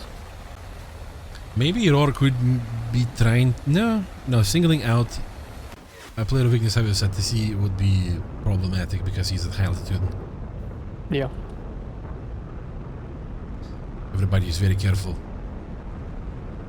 Well, Roar has been winning 2 matches in a row of potential match points, right? So that's very stressful still. No, for sure. Their hearts have to be pounding, especially with how close it's been. But winning 3 rounds in a row here would definitely give them an extra boost of confidence. And yeah, IGNISAVIS is definitely also smelling the burn in their nose. We might have an encounter. From Kyiv. Oh, that's going to be close. Carlos launching missiles, but notching effectively, making those missiles inert. We might have another encounter right in the middle of the map. A player from IGNISAVIS is pushing towards that one player. Oh, another missile on Carlos. He's getting focused, but Stormix takes out Bidufu with an R-Darter. Bidufu's down. Carlos might be soon to join, though, as he's getting focused by 3 players here. Or at least 2. Oh my god, Bidufu is down with that juicy missile. And only now Carlos is down. He takes out Boopin beforehand, so it's now a 2 versus 3. Oh, 2 versus 1. And the Roar Dreams have been swept out from underneath them. Kyiv, last one alive here. Oh. He's got to be cautious. He's got to be careful.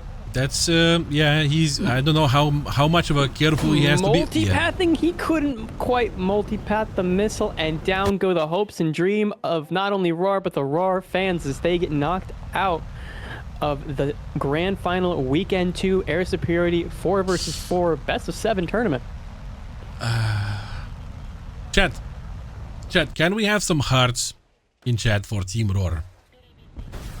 For giving us a little bit of faith. Or yeah, the headphone manufacturers. Call us. Call us. Or call me personally.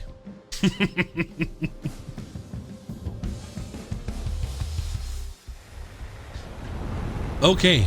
what do we see? We see the triple Su-27 and Gripen on wasted time side, and we see exactly the same situation on the side of Voyager.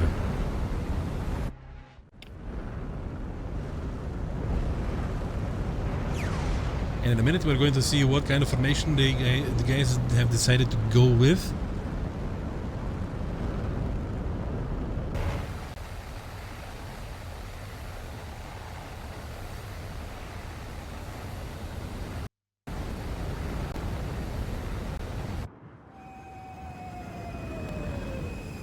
Is passing by with his single engine weak sauce jet. Stirring up the ramen chat. Yep.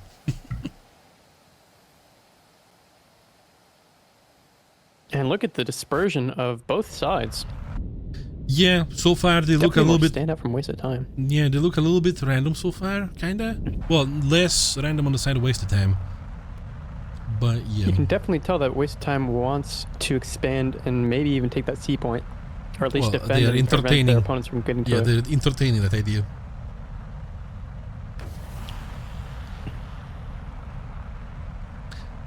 Somebody give IGNISAVIS a camo for a Su-27 SM, please. They be looking naked though. Alright, we see somebody charging from the wasted time towards the C-cap, and IGNISAVIS is eyeballing that person. That's Mark 39 Rus. Yeah, launching an R-27ER, we've seen these be very, very lethal throughout this entire tournament, and will probably continue to be so lethal. Speaking of lethality, last lap bar is yoinked by Aurus Elite. Yeah, he goes down. Wasted time losing first player. We have Irbis at the far north, facing one, potentially two enemies. Oh, that was close, Ergen. Able to multi-path the missile. Ergen going in for guns, but Irbis dodging and extending away, launching a missile there. Jousting with Force Elite, will be able to dodge that missile as well, but he still has to fight Ergen, who's on his 6, as well as Force Elite, who's coming in from above. Irbis is going to go through Volkadav fate. Einik is gone to IGNISAVIS, and Malakov finishes him off. Yeah, that's a whole bunch of missiles at Irbis. They're not gonna connect, but they are going to connect. Yeah, you had to say something, John. You had to say. That's my job, saying something. You had to say you was gonna dodge them all. Oh, yeah, but now the last person left alive is Mark 39 Rus, who, well, you had to say something, John. You had to say something. Well, while we're laughing, Team Wasted Time is losing the first round. So it's the first match of the round. Voyager is opening up very strongly, very strongly. Yeah. Wow.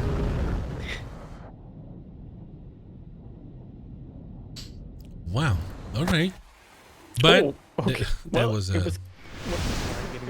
Yo, will the stream go for another hour? Oh yeah, absolutely. The stream is going to go for another maybe even 3 hours actually. Potentially. At least, at very least 2. Alright. No change in formations. Sorry, in lineups.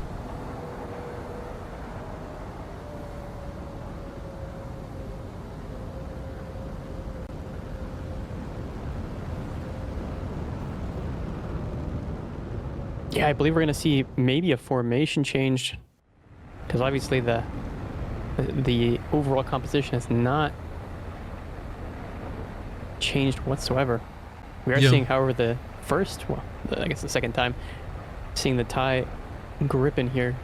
Maybe Wasted Time might not want to push somebody far north again, so that they don't go through the fate of Lead, with Volkadav being singled out very quickly and destroyed.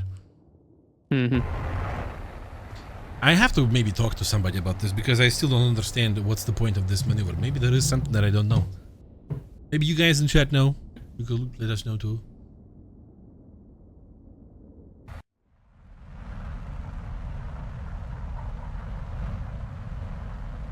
Yeah, so far we see somebody charging towards the C-cap from Wasted Time. We don't see any weird activity towards north. We see Voyager being very close together at the home cap, defending. Actually, we might see somebody going too far north. Yeah, Team Wasted Time is going very wide.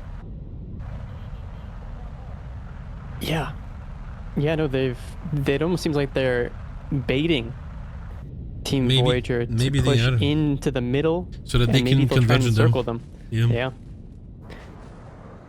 Whoever was going for the C cap is now going back north, converging on the bottom flank of Team Voyager. Missiles are getting launched. There's gonna be a 2v2 down there, by the looks of it. Actually, the two guys are separating themselves from the main. Oh my god. Oh. Malako hits Einik. That's a big O for Team Wasted Time. Mm-hmm. Mark is engaging. Einskute is down too. Okay, down 3-3 now. Einskute, or at least severely damaged. He can't. I don't think he has tail control. Yeah, I think he's toast. Malako launching Another again. missile being launched out there. Ergen and Irbis. Boom! Irbis is gone. Ergen wins. It's now 3-2. Malako eyeballing Mark. Yeah, he's cast a notch this missile from Mark. It looks like he's going to successfully do it. But with this being a 3-on-2, it's definitely in the hands and the favor of Voyager at the moment. But Absolutely. That could soon change. Dodges. Dodges that missile. It looks like Mark is going to get some help against Malako soon. Potentially, whoa, that missile Somebody's came out approaching. Sideways. Looks like it's still Cannons. correct. Whoa, Last second dangerous. launch. And who is that players there? Dodge. That's Lasta Bor. Boom. Oh no! He crashed. Team Hill Team takes Moloko. Team Small Mountain. Team Baby Mountain takes out Moloko. So now it's a 2-on-2. Unfortunate. Very unfortunate. That's what Look at happens. the altitude that Horus Elite has here. Yeah, he's not threatened by Team Mountain at all. To infinity and beyond. Looks like he's going to be locking. There is going to be a decap happening of the home camp of Team Voyager. Mm-hmm. Ergen might want to do something about this. They decapped and they are now going for the C cap to just maintain, obtain advantage of tickets. Yeah, not only That's to obtain strong. advantage, but also kind of distribute chaos here. Yeah. As they have to sort of reel from the assault that they're giving them. Well, that's good. That's good decision in my opinion for wasted time over here. We might see an engagement very soon in between the two players while Mark is capturing. Last Bor has somebody on his tail right now. That missile hit the water.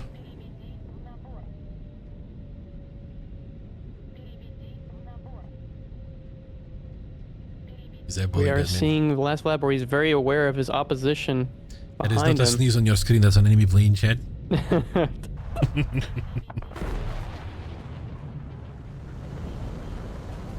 Okay, Mark and Last Bor are together now after capturing.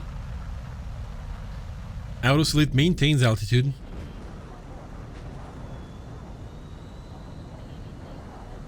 We hear missiles flying around. Yeah, that missile's going to be diving in on top of Mark here. Last Bor comes at Aurus Elite. Whoa, Ooh, that was it close. barely dodges. Aurus Elite is Good. down to Last Bor. Yeah. Okay. But now it's And a now- 1 versus 2, but look at the tickets. Yeah, I mean, Ergen is going to be decapping the decap, but then Ergen is going to have two people on his tail that are pretty fresh. and he only has 2 missiles. I mean, those are 2 missiles for 2 planes. It's possible. Yep. One shot, one kill.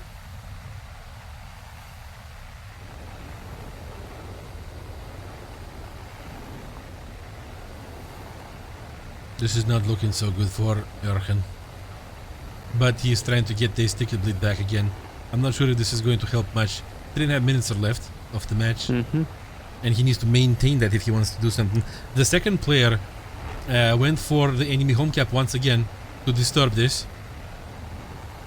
Last Bor is here together with Ergen. Yeah, Keeps his and distance. Mark is going to decap that point, which is Yep. As I said, gonna pull. Yeah, I mean, he's gonna pull Erhan even further away from his goal of victory. yeah. Erhan is turning at last lap bar. He's on his 6. As last lap bar is trying to decap D again. Oh He man, only has 2 missiles. He has to be very careful if he wants to launch anything. he's gonna launch an R-darter off here, I think. But he realizes the multi-path thing, right? The last lap was too low to the ground for it to be in a reliable launch. And the SU-27M, That's a launch. okay, he's launching. Top See if down. it connects. It's gonna be a dream. But No. oh, it does did take him connect. out. It's a Ooh. one-on-one now. Ooh. 2.5 minutes left in the match. He's got to beeline it to B. No pun intended. Oh boy. Yeah. Man. Voyager. Oh, Voyager is about to lose this.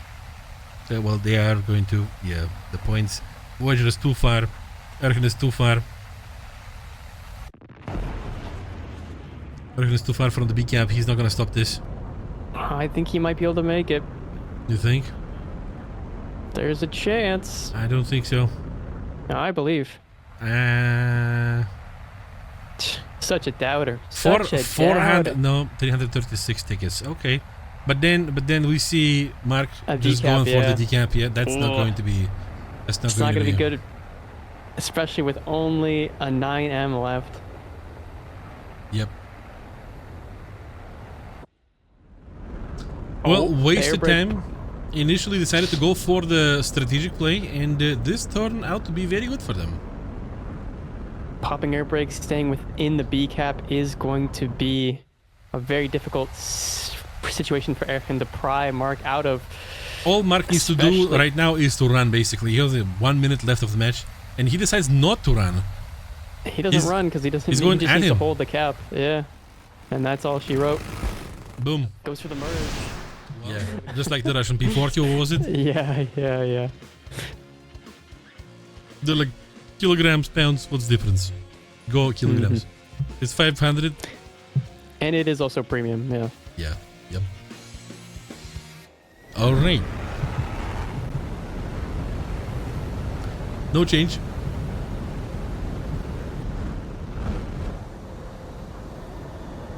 Yeah. No changes from either side here, for better or for worse.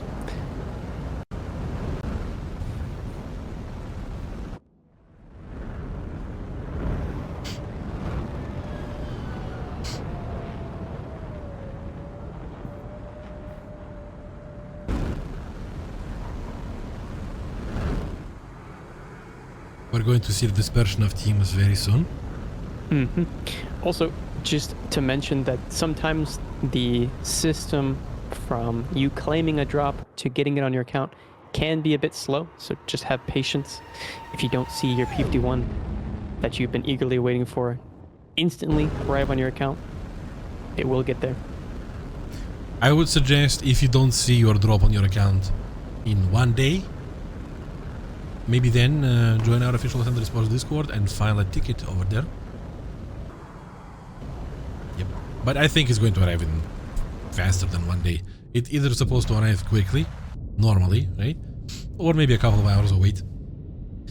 Right, what we see so far, we see one person from Team Waste Time going far south for the C cap seemingly, while the rest are defending the home cap. And we see an equal dispersion of Team Voyager with actually duo at the north. AIM 120 counters the 27 ER there. Erhan stopping that 27 ER. Auruslit and Erhan are going together to the north area. There are two players go. Oh, Monaco takes down Einik again. Oh my god. And it's a far shot too with an R27 ER. Range. So that's wasted time losing their first player quite quickly here That must have hurt. on Japanese port. Monaco launches another one.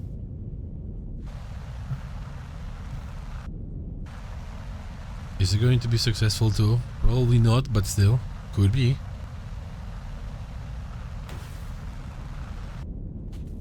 Missile being launched. Whoever off he's there. eyeballing, it seems like Monaco is a little bit overextending I'm not right sure now. they're paying attention. They might get caught out by these missiles. R-77's being launched. No, they are notching. Whoa. Oh, and Moloko eating a missile there.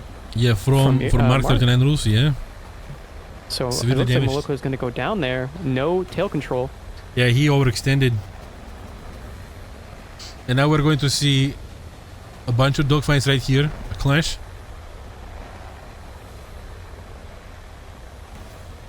Yep. It's going down. Launching missiles at each other. Orus Elite. Aurus Elite is going to dodge this one very easily. Able to Irbis dodge launching it again. for now. But Irbis, if he launches a 9M, it could surprise his opposition. Ooh, and the counter missile in return barely gets dodged there by Irbis. Looks like he's going Execute, to go Yoinks. Mark 39 Rus. into the vertical here. Orus Elite. Boom. Oh my goodness. Irbis is gone too. gets baited by Orus Elite there. And last lap border is into- the last man flying. Boy. Yeah. He almost hit Dodges that Aurus. Initial missile. Cannons? Going in for guns. They don't connect, and R73 comes out in return. Well, he's doing this last lap border set and execute on fire, but then he himself gets terminated by Aurus Elite. And that's a very quick point for Team Voyager. Not so strategic as the last one.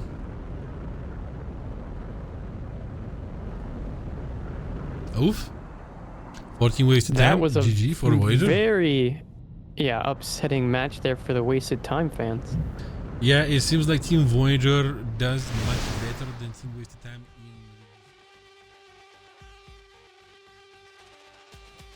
John, what's your favorite tank? Somebody was already asking this before. RBT5. Little Gremlin Energy Maximum.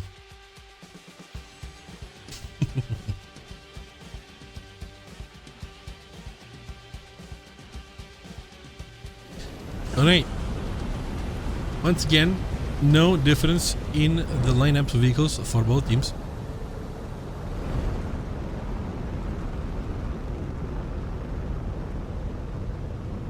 Unsurprisingly so. Yeah. Oh, the gear was dancing. Moloko taking a drastic approach here over the mountain, as he's done time and time again, along with his Patriots here. Do you think much would change for teams if they decide to entirely drop the Gripen and go full SU-27s?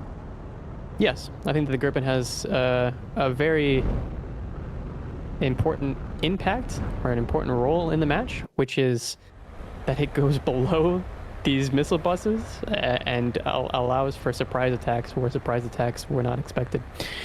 Also, if you have a Gripen on your 6, it's really hard to pry off, whereas you can kind of manage with the SU-27 to reverse another SU-27, coupled with the fact that it's a smaller airframe and has a better time maneuvering at between objects at like on the ground. It has its merits for sure. I mean, as you said earlier in the stream, I mean, looking at the SU-27 is huge.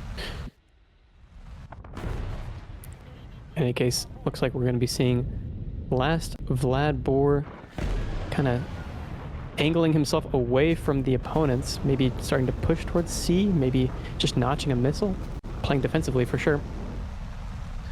We are seeing similar situation over here as we saw last time, as if Wasted Time is trying to cast a net over the Voyager team, which is a bit more concentrated, but now Voyager is spreading out too.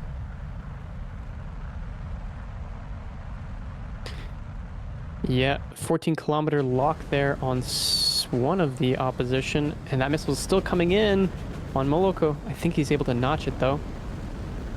Yeah. We see at this range. Einskut is on my fire. goodness.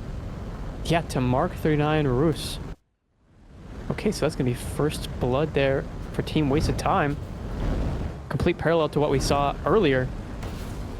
Yeah. In the, and Einik. My goodness. Einik has also gone. Einik getting taken out there by Orus Elite.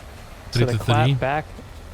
3 to 3. Oh, Aurus Elite is also down to Irbis. Yeah. And that's a missile I for see. Irbis. He's dodging this. Yeah, that's what I'm Logan. saying. The Gripen on Gripen violence here. I mean, it's a critical moment in the match, and it can make or break a team. Going in for guns. Didn't connect. Going up in the vertical, and Irbis is not going to play with that, but that's going to lead him right into the guns of Erhan. Well, and lead him to Irbis go down. took damage. Yeah. And now Erchen has last Vladbor coming in, trying to attack him. Malako is trying to figure something out with this situation. You know, last Vladbor is going to be last indeed. It's a launch. Spiking up into last Vladbor, and it connects Boom. cleanly. Maloko taking out last Vladbor with a 27 ER. Oh, one neck pull up. Yeah. Oh. Yeah, Okay. and then Voyager takes the 3rd point. Like I said, John, like I said, I've had a feeling that the team was going to start running away with it. Yeah. Well, and again, this victory, even though there's only 2 people left on the side of Voyager, this felt very substantial. Yeah, that was the player's choice. Yeah. Now we're getting to the next match, potential match point.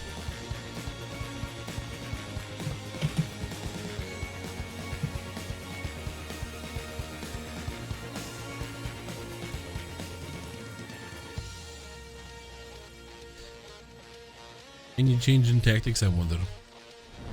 I have my Not with the doubts. vehicles. Not Yeah, with the the vehicles vehicles. staying the same.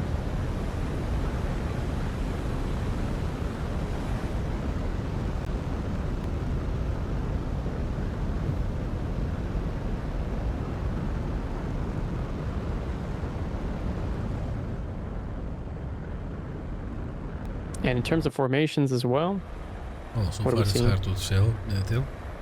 20 seconds maybe.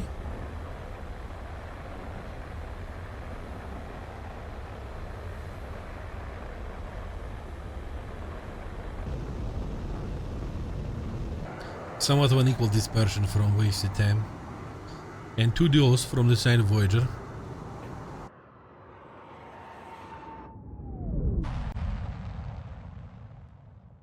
For now it's hard to do any guesstimation from these alone.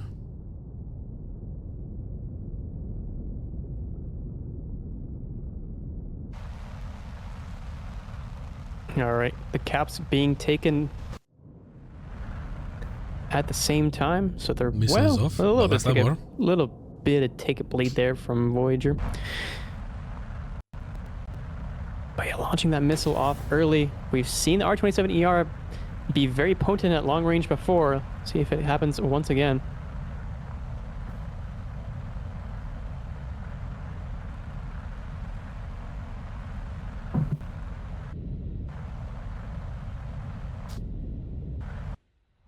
Okay, we are seeing 1 player from both sides of the teams approaching C-cap, while we have 2 players from Voyager being closer to north, Mm-hmm.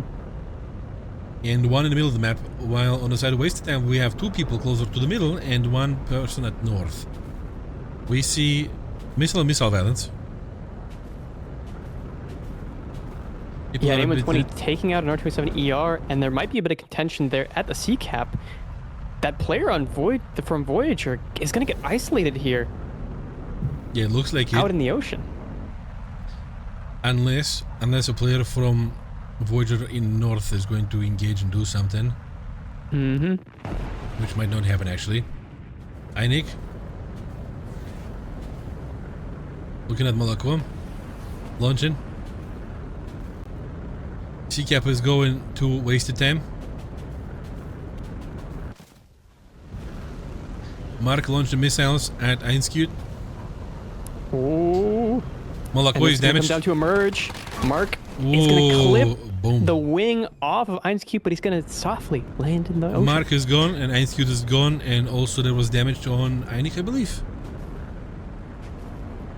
We're seeing Ors Elite dodging some missiles, and again, a story as old as time itself. It would seem Erchen and Irbis getting into a dogfight, and it looks like Erchen has the advantage. Missiles being launched there by Ors Elite.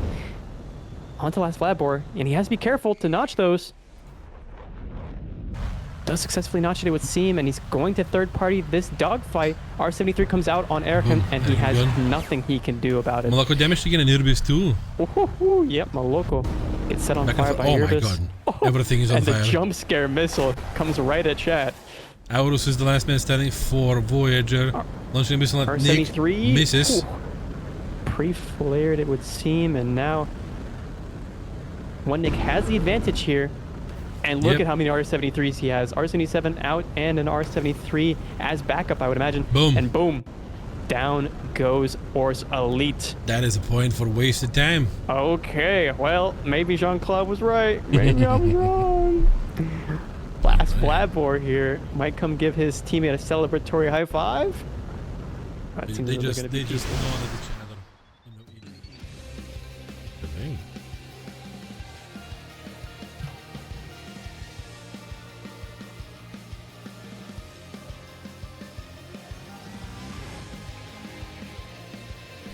Let's see if wasted time is going to get the third point over here.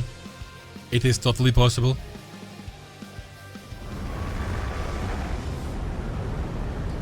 No change in lineups. Yeah, no change in the lineups, but again, IGNISAVIS without the camouflage. What's going on?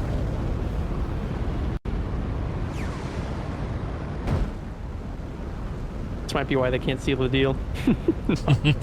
I just.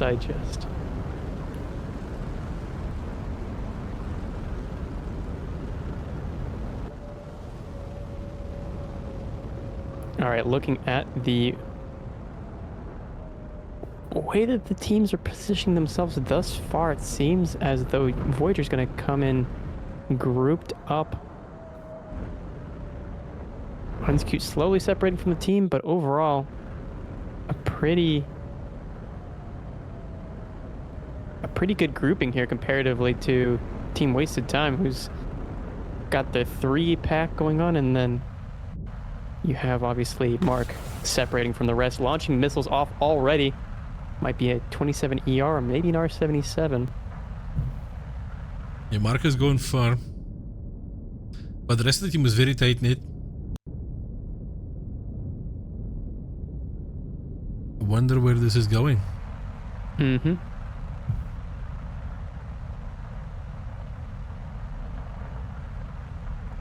All right, let's see. 22. Oh, the AIM-120 catches the 27 ER. So airhand countering, which is, I mean, I guess what you want to see, right? From the long range. I'm assuming that was from probably a missile from Mark that was countered, seeing as he was the highest and the first to fire off a missile. We're seeing wasted time rotating counterclockwise entirely towards south, sorry, entirely. And they are leaving their home cap naked. I wonder what's the plan here. Are they going to try to flank them while they're outstretching towards the enemy home cap? That could be a possibility. I mean, it definitely seems like they're just gonna be trading sides of the map here. Maybe they'll land and we'll just have this all over again. Yeah, Voyager is going to be reaching the enemy home cap sooner than wasted time. Missile out there. Looks like, oh my, that was a bit of a Weird, drastic turn into the ground. That was kind of weird, nervous about. yeah, But weird angle. last Vlabor does seem to have been able to dodge that from IGNISAVIS initially, and the last one, she's gonna run away. He's like, I don't need to deal with this. And skewed. Oh. Dispensing missiles, and that's Mark Rus. 39 Rus is down to Malako. Mm-hmm. And that missile looks good. 27 yard connects and takes out IGNISAVIS. IGNISAVIS feeling kind of R73. Last Labor dodges this missile from Malako. Malako launches another one. Another two. That almost hit, but no. Does not connect. Irbis exposing himself a little bit in front of Ergen. Yeah. Ergen coming close. Cannons. Yep. Oh Wing is off. my goodness. Irbis goes down, and now it's all to last Vlad, or the last hope, and the last Vlad. And the last Bor. And the last SU-27. Oh, wait. Huh? Wait. Oh, he went down. Okay. That was a pilot sniper or something? Oh, never mind. I was looking at the wrong thing. Yeah, and yeah, that's also the last Labor. And that's a victory. Going down. IGNISAVIS. All right, exclamation point enter if you want to get in on the giveaway here. Exclamation point enter if you hate sand or love it. Either one will get you into this giveaway. If you're sand. If you are sand. Oh, and a late spawn here from GR Zeus. That's going to be a kind of a critical issue here. It's better than not spawning ever.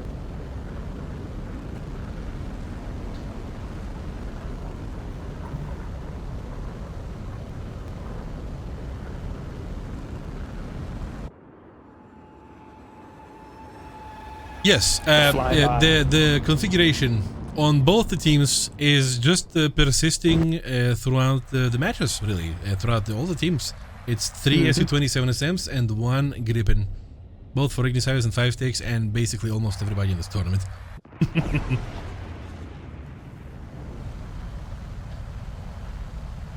Yeah, the late spawn is going to be a little bit of a hurdle. Yeah, but it might actually benefit because that staggered approach could potentially allow for GR Zeus to catch a third-party situation that he's needed in. We do have the prediction still up if you want to get in on it. 5 sticks and IGNISAVIS here. Seems like there's a lot of 5 sticks enjoyers. Did Voyager won? Yes, Voyager did win. Sorry that the change was so abrupt, but it's just the time is short for us, unfortunately, for the next round to start. Yes, Voyager did win. GG, by the way, very much. GG to waste the time. Thank you very much for the plays. And can we have some hearts in chat together with exclamation mark enters for the team wasted time? But maybe, well, I'm not sure that it counts if you put a heart after it, but I'm not sure. Anyway, yeah, hearts in chat for them, of course. Yeah. For playing well. Also, disclaimer, you need to type in enter, exclamation mark enter just once. Yeah. Yeah. No need to spam it. Okay, we might be seeing engagements right now. Stormix is coming close to the sand against Coco Jumbo. Yeah.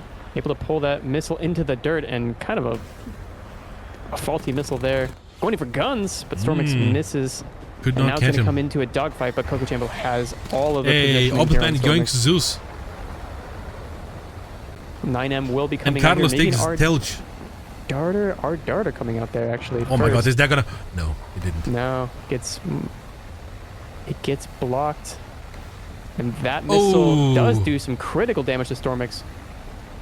And that 9M should finish him off as well. You just can't continue flying. Like, you make sure that he doesn't launch any other things out of his plane. So it's 2 versus 3 right now. Missile jousting between Offspan and Carlos, and Offspan gets damaged. Yep. 2-2. Coco Jumbo in Zloba versus Demanuk and Carlos. Mm-hmm. No, too close, Gotta be careful.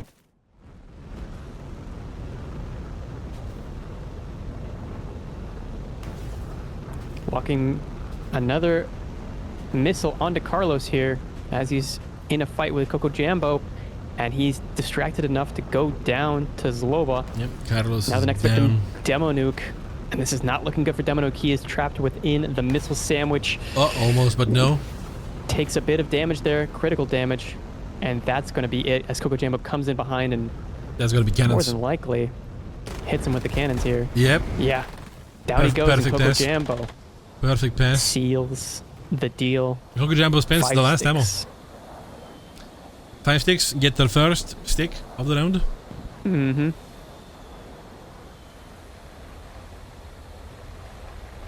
Okay, that was quick. That was quick, and it was like, you know, in a 1-2 manner. As in, I kind of feel like IGNISAVIS could have done the same as 5 sticks this time. You guys have 1 minute to enter the giveaway, by the way. It says 3 there, but our lovely boss told us that we could, in fact, increase the amount to double. So we get to 6. All right.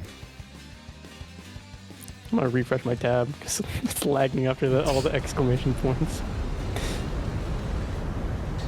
No changes in formations, sorry, in lineups. Of course. Hello, I Coco Jambo using the grippin and the 5-sticks camouflage on all the SU-27 SMs. Beautiful. Like, who won? Where is he? Let me at him. What and is if the moderators would be so kind as to let us know what the choice was of camouflage. We would love to.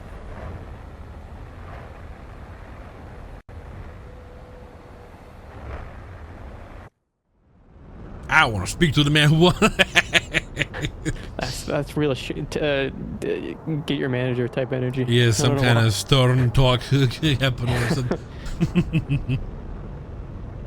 Okay, we see equal fanning out of both teams. 5-sticks seem to have 3 of players going for the home cap.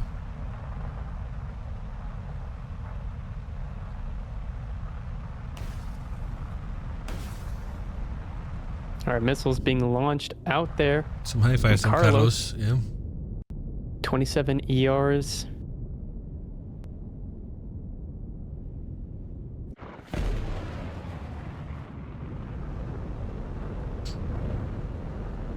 Okay, both home caps are taken.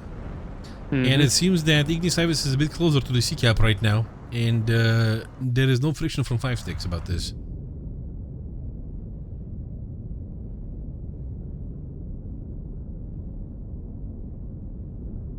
No, but it seems like both sides have, yeah, kind of. They're just playing their side, waiting for their opponents to push towards them, it would seem. Yeah, very timid play from 5-sticks. But then again, you have to understand that this map has not a whole lot of, you know, a tall cover to get behind. It's one of those maps that's pretty flat across the board. Doesn't leave a lot of room for... Look at for a tiny tank map right down there. This is itty bitty. Itty bitty from here, but it feels like it takes hours to drive across. Exactly. And we are having IGNISAVIS player entering the C camp. Well, he's probably high. We might be having some encounters right now going on.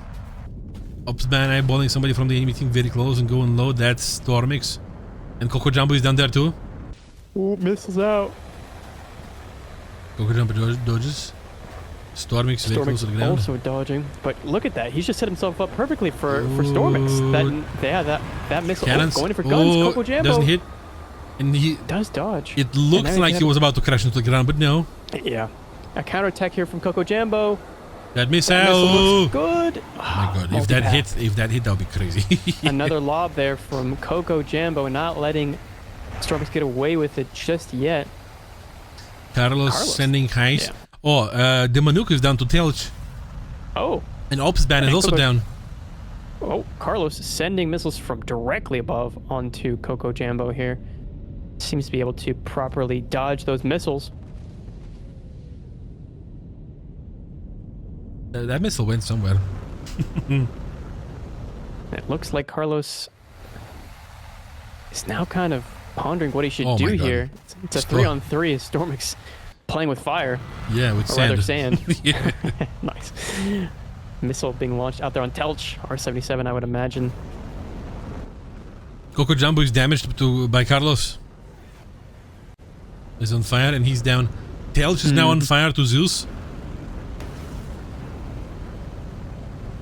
Yeah, IGNISAVIS is getting into the vibe of it by the looks of it. Telch sending a missile goes down the Telch. Ooh. The last thing he could do. R73 out, but I think that's going to connect. Zeus crashed. Sand? Oh my goodness, Zeus does crash. Against the sand? It gets everywhere. And now we have Stormix versus Loba. They're going to go into a merge, and I think it's an unavoidable... Oh, no, it's Loba. Decides not to go for it. Stormix have to do something because we have something for Zeus. And he's crashed. Sloba pushing back towards his capture point to defend it. As long as he can hold this ticket advantage, Sloba and 5-6 are looking to be in pretty strong standings here. Especially since Stormix has no missiles to account for. Allows for Sloba to turn comfortably. And gonna get that D capture point. Sloba gonna be running away for now? Seems like a bit of a blunder, especially when the capture point that the home capture point and the A capture point are so close together that if he goes for this B cap, it's a bit fraught. It's weird. Yeah, I don't know if this was the play from Zloba, but he'll show us the method, I guess. Yeah, Stormix is going to be going for the enemy home cap now, so that this is just... and he's going to be able to... they're so close together that it's just making me wonder what on earth Zloba's doing. Because after this, he's going to have to come back. Yeah, do something. He's going to be forced to come back. Maybe the pressure got to him. Maybe the Discord's going crazy or whatever they're using to communicate.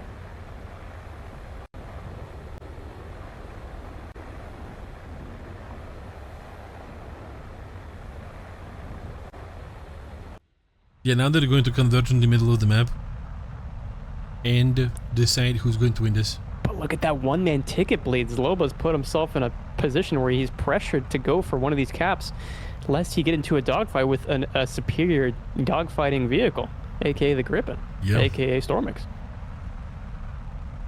There's 3 missiles on him though, but you won't be able to use it properly. Just with a head on. Yeah, Stormix is gonna try to stop him on the approach to decap. He's gonna pull up. Okay, he pulled up. Try and cut him off, but Zloba does have the speed advantage. Brr. Oh, going in for 27mm bursts. That's it far. Could work. But yeah, it is pretty far. And look at the ticket disadvantage with 2.5 minutes roughly left for Zloba. Oh, did he break something? Oh, no. No, I didn't. It's just exhaust. Zloba decapping the point, but it's really all for naught. He's got to force a dogfight here, or he's done all of this. Stormix is taking a bit bigger radius so that he can capture this back. Oh, yep, Zloba committing to the dogfight here, but already at a disadvantage, or at least he's trying to hold the cap. That's a I far don't know cannon. what he's doing. He's gonna try and bait Stormix up in the vertical, stall him out maybe.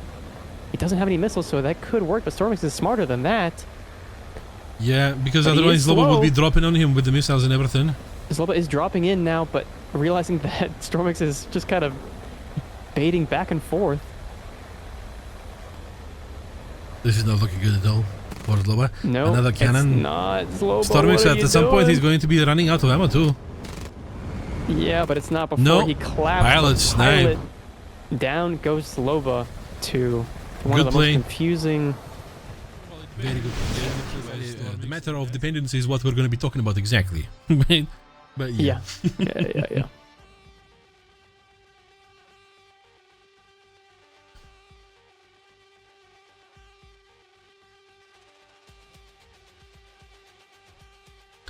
All right. IGNISAVIS. Where is your man? IGNISAVIS waiting There's on one there, player. there's There's Demonuke there. Okay.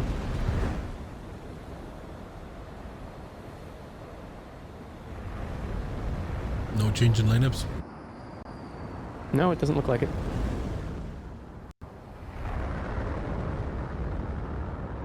Ooh.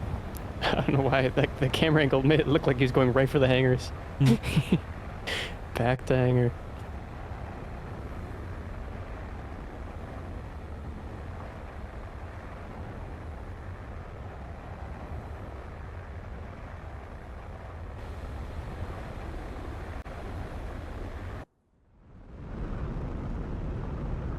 How long will tomorrow's stream be? It should average around the same amount of time that today's stream will be. Maybe a little bit shorter. Potentially shorter since, yeah, I guess we won't be doing it. It's either 4 or 5 rounds tomorrow. Versus Okay. 6 rounds today. And interview. Right.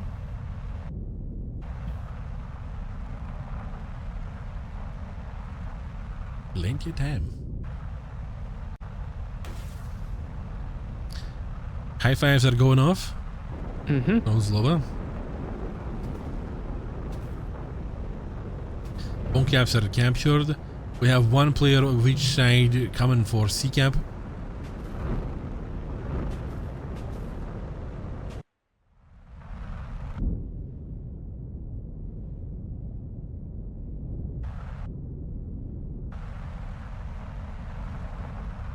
seems like Red Desert, the matches seem quite long just because of how everybody seems to play. They all seem to expect the opposition to come to them. Yeah, defensive plays. Yeah. But we see 5-6 is going to be approaching C-Cap and taking it. Oh, they're teasing it, but not necessarily getting it. I think that might have something to do with Demonuke launching missiles. Yeah, and making Telch notch here. So Yeah. he was so close to the cusp of victory, or at least putting pressure ticket-wise on the opposition, and they just could not make it.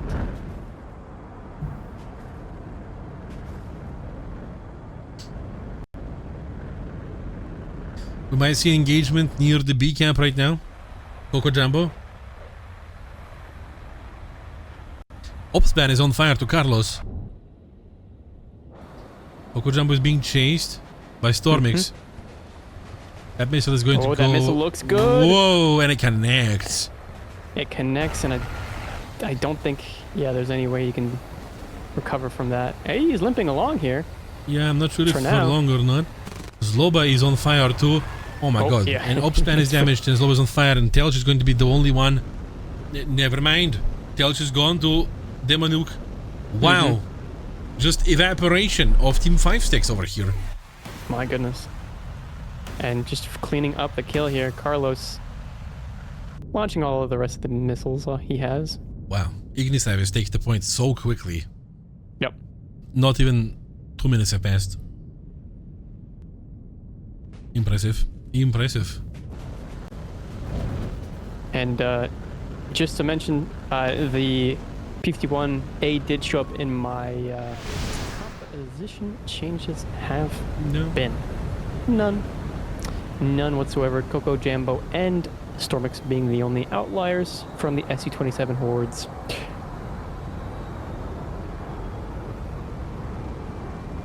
A beautiful horde, I will admit, but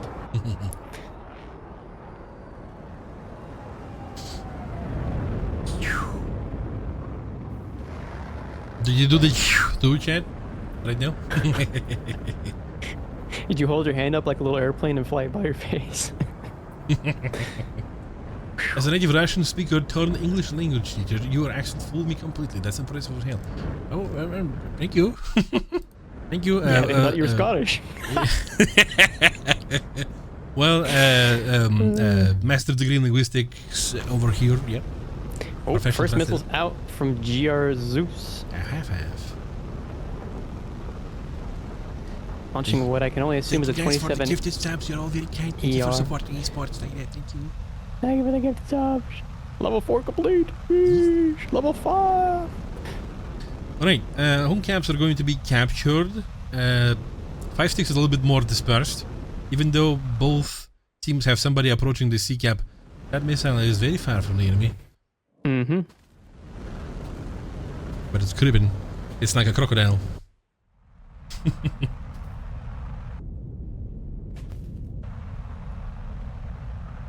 Opsban is joining his teammate on approach to C. He releases a missile towards the enemy.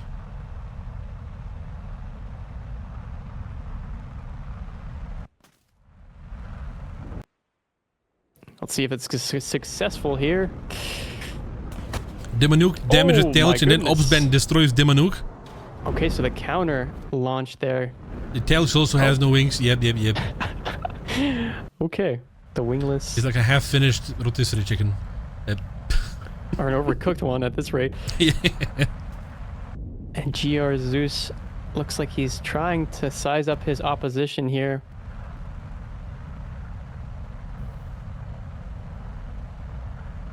Oh my goodness, we're almost done with level 5. Dang, thank you guys. Carlos finds an opponent here in space, launches a 27 ER. 9 kilometers distance. Oh, look at how quickly it's getting to the target though because of that. He's coming in, Yeah. Oh, and a missile coming in as well. In return and retaliation, notching both players. One diving, one trying to notch vertically. No other encounters seem to be happening, even though everybody is pretty close. Yeah, Carlos is on fire to Opsban. Head on with the Stormix and Coco Jumbo, no sauce. And it looks like it's going to go into a dogfight here, but no, Stormix runs away, and our daughter being slammed. That could be good. That could be boom. Good. Very good.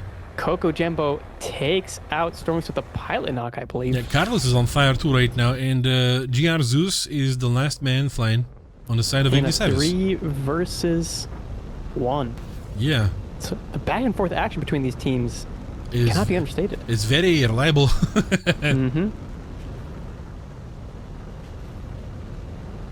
That's going to be very hard for Zeus, if even possible at all. What's he gonna do? Missiles being launched. 27 ER on his tail. It seems like he's able to dodge that one. Carlos, all he can do is watch. Yeah, he's getting crispy over there. That's a barbecue I don't want to be a part of. A response and a missile now coming in on Zloba.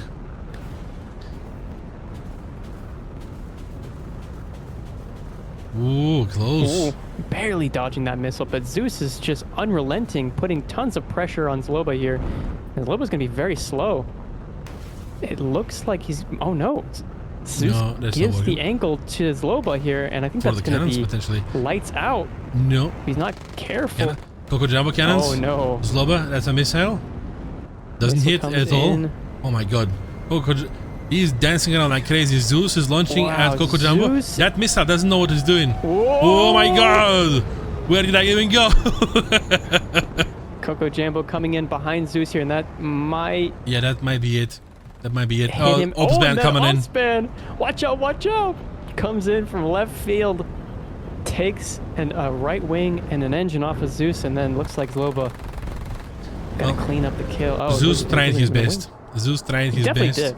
You gotta give him props for that. And another 10 gifted. Holy, we're getting to Hype Train level 8. Dang. Thank you guys for your support. Thank you for supporting Esports. Alright, that's a 2-2 now. 2-2. Tying it up here. Very little time to continue.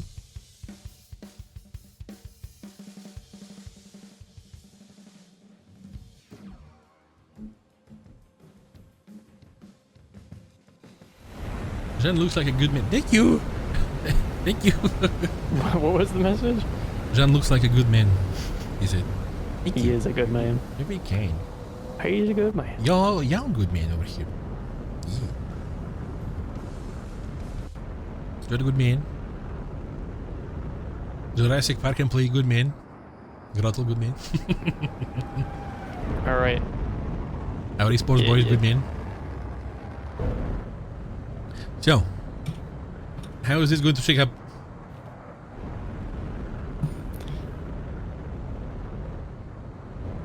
Oh my goodness. How is this shaking up? Formations are early to tell yet.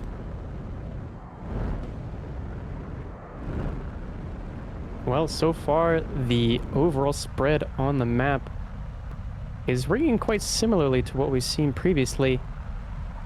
All-time record has been shattered. Boom. Jurassic Park employee is even gooder man now. Na, na, na, na, na. So you dig up dinosaurs? Jeff Goldblum is how I want to get old. Yeah. Right, both home camps are captured. We see more approach, more closer approach from IGNISAVIS towards the C camp. But there is also a duo of 5-stick men on the opposite side of C camp, so this might not happen so easily. Yeah, I mean, the passive gameplay, or the defensive gameplay from both sides, ringing true even into the 5th round here. That early defensive positioning has paid off for both teams in the past, but Opspan has to be careful. He's playing with fire here, or rather a fire stick coming at him. Not a 5-stick, but a fire stick indeed. Another missile being launched there from Opspan as he has some scent in return. Yeah. And they're getting close, and I don't think he's going to be able to dodge that one. No, he's dodging. But he does. He doesn't. And he is also dropping altitude so he can capture by the looks of it. by the looks of it. Maybe not exactly. Now he's going to be chasing down an enemy, the Manuke. We might see a clash over the B camp very soon. Potentially. Yeah, the guys are getting closer to each other. Stormix and whoever that is at the B camp too. Carlos is helping him with this. Coco Jumbo. Zloba takes Zeus. And Demonuk is also down. To Obsban. Boom. Carlos is down to Coco Jumbo. But now, Carlos Stormix goes down. Oh, but the gun's out from onto Coco Jumbo. misses. But I think Coco Jumbo gets the angle here. He Oh doesn't. my god. Wait a second. Oh Coco my Jumbo god, now. the funny button. Maybe he gets the angle that he desperately needs. Oh my god, come on. And Come he on. goes right around Stormix. Not there. enough energy, no. Stormix, Stormix- is he going to be doing a little bit of a hammerhead over here now? I don't think he has enough. Juice in him. Yeah, now they're going to be. Oh my god, look at this to get dance. the angle that he needs. Look at this dance. Why are you switching? No. Zloba coming back to break this duel apart. Stormix is going to be in big trouble here. And here's the air brakes and 2 missiles. Flares everywhere. Oh More my missiles. goodness. Oh my god. Yeah, Zloba was so set on destroying him, and that's because he was the last man standing. Yeah. That was very cool until it wasn't. And 5 sticks takes this one. Yep. 5 sticks takes this one. Match Of this round. Yep. between IGNISAVIS and 5-6. Yeah, of this round. Still plenty of content to go.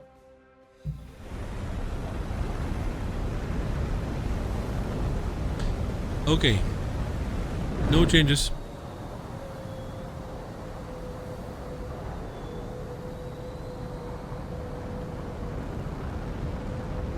Somebody says streaming tomorrow. Yes, we are going to be streaming tomorrow.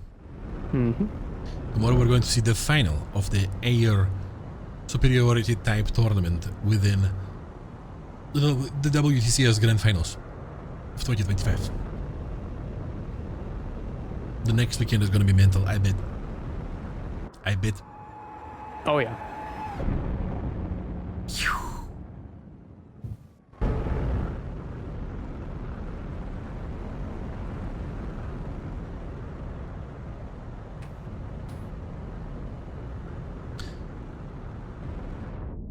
Dispersion is somewhat similar.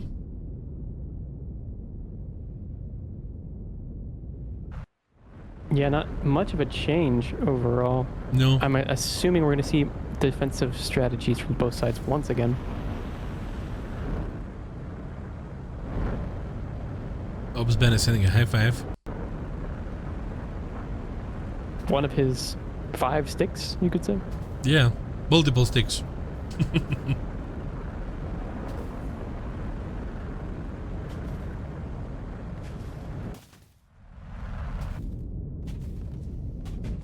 Demonuk is near C, but he doesn't want to approach much as he's being controlled by the enemy side.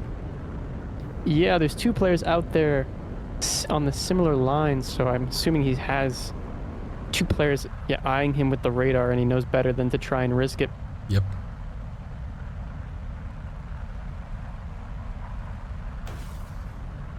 Another missile being launched by Carlos this time.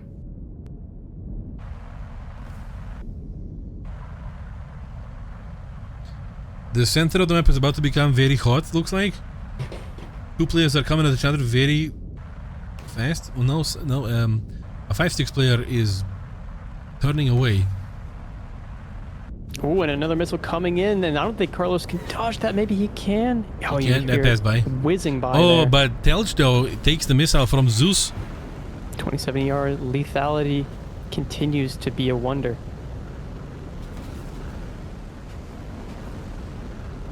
The home cap is being decapped away from Team 5-6.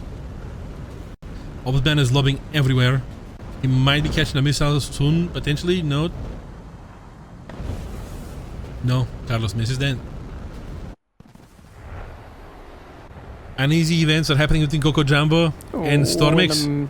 The merge is coming in here. I think it's going to come down to 27 millimeters, but Stormix entirely dodges it and goes up into the vertical for a dogfight. Coco Jumbo pops air brakes so that he can stay on the inside circle. And Stormix plays a much more aggressive line, which is going to bite him in the engine here, potentially. The Manuk takes Obsband down. Coco Jumbo is on the tail of Stormix right here. Ooh, No, he catches the missile from Zeus. He gets baited in Zeus. Very hard bait. Zloba is the last man flying on the Team 5 sticks. Yeah. Oh my god, we are getting into 3-3, man. Launching in another missile at Zeus. Oh, the elevator gets ripped off, torn off from Zloba. The Manuk, yeah. And he doesn't have any rudders either, so... Explosions are happening every... He's a ship without a rudder and without a pilot now. Wow. Okay, that's another abrupt victory. Back and forth, back and forth, back and forth. We are going to get to the 7th match of this. I'll be wrong for you, I don't care. Oh my god. Glaswegian. Okay, Glaswegian. Glaswegian. Yeah, because I first said Glasgovian. I thought that would be more logical. But then when I was told that it's Glaswegian, I was like, okay, wow. What? Are you from Glasgow? Like Norway. Oh my god. This is awesome. I love all kinds of cultures. All right, and we are now taking off once again. Yep, Same no composition, changes. no Yep. real changes. Nope. To the commentators' sadness. John, where are you from then? Jodo. Oh, Probably. take a guess. It's not Glasgow. No. It's from that place where they have the most exemplary American English accent out of all America. It's definitely the most. It's the closest resembling Texas speech, that's for sure. Is it? Or like, well, some people also like to say that the most exemplary American English accent would be like Central West, like Ohio or something. But I always thought like California is like the most widespread way of speaking English abroad, at least for Americans. Yeah. Well, we can discuss this further after the match here as we see Ospan launching missiles off at who I can only assume is more than likely Stormix there on the deck.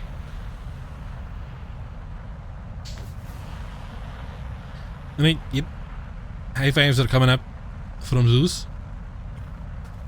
Yeah, Zeus launching missiles down at his opposition. That's a very far reach by one of the players from IGNISAVIS to the west.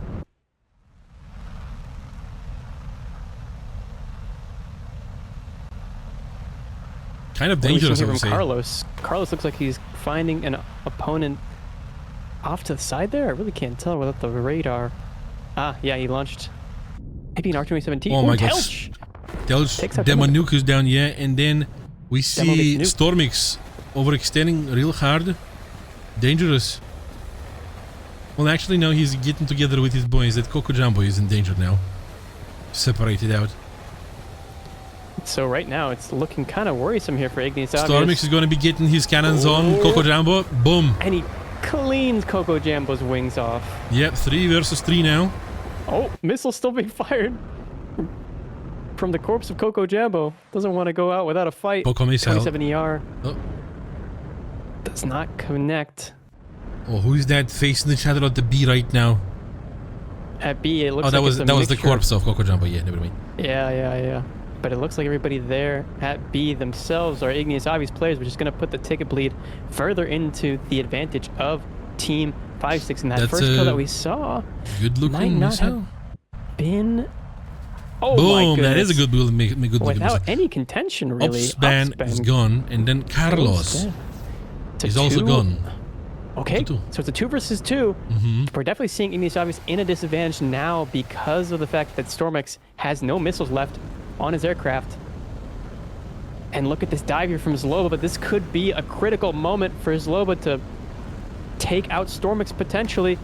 Another missile coming out. Going somewhere, yeah. Oh man, I don't think he can dodge these. I don't know how for how long he can really keep dodging these. Rather, yeah, he keeps dodging that though. Oh my god! Oh yeah, not the last one though. Absolutely dismantled Stormix there, and now Zeus. It's all up to GR Zeus GR. The Greek man himself. Can he do this? Ooh, That missile's that going 23 somewhere. was close. Zloba It damages. quickly damages. Oh my god, are we getting to 1v1 in the 3-3 match?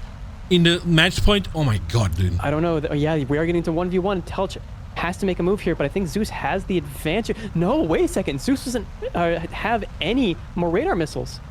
Doesn't have any more Fox 3s either. He launches off something. Yep, That something is fire, missile. yeah. Oh, but Telch doesn't have any Fox 3s or Fox 2s, so it's an R73 Gambit for both sides here. And But cannons. look how slow Telch is compared to Zeus. Yeah, that's not good at all for He's Telch. creeping along, and Zeus is going to get the angle here on Telch. Oh yeah, Get that so much inside more circle. energy. If he's not careful, but then Zeus overshoots.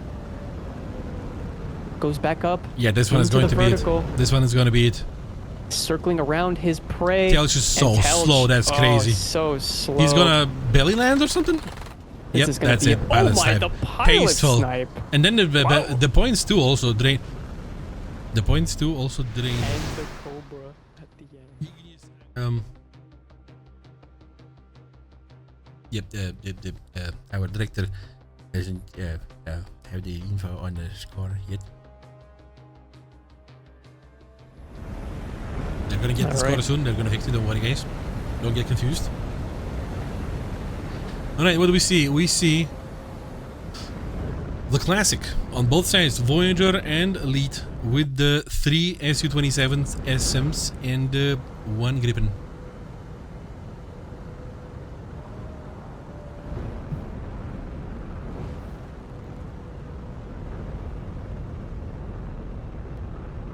The one Gripen Gambit seems to. Sniffer Oh, yep. of that engine.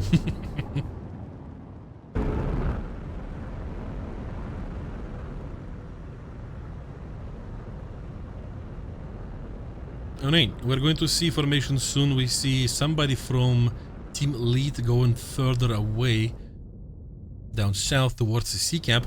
2 players are going towards the home cap, while Team Voyager is a little bit more tightly knit together. Mm-hmm.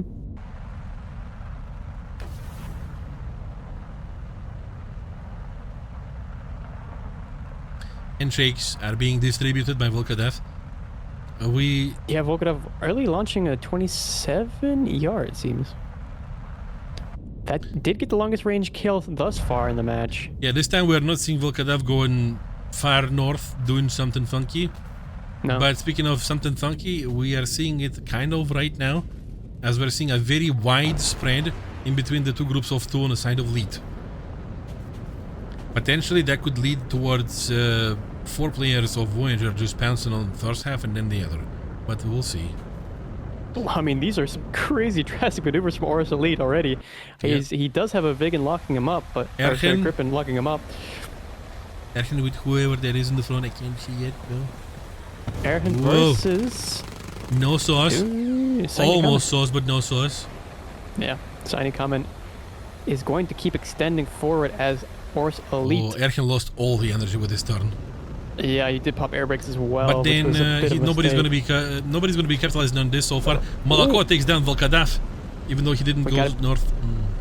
Yeah, and we have to be careful here. Horus Elite. Ooh, Oh my god! does- Boom! Ergen Ergen. slams Signy Comment out of the sky. Oof! And Horus Elite stays alive just for a while longer. Well, 2 players out of lead are alive for now.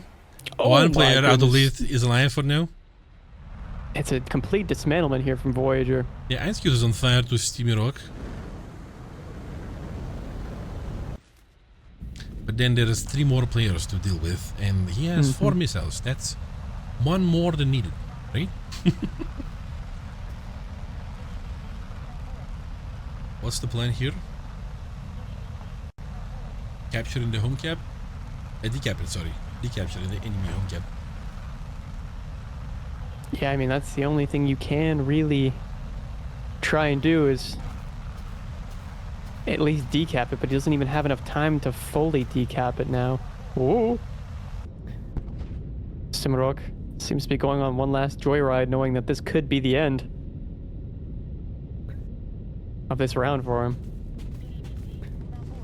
trying to dodge that missile, but just able to at the very last second. Going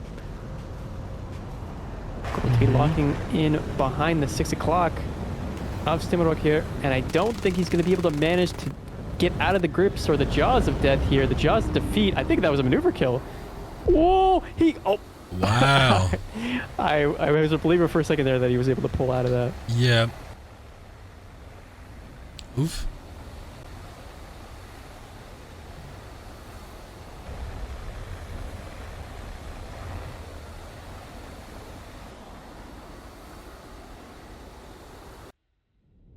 All right. Okay, well that was the third round.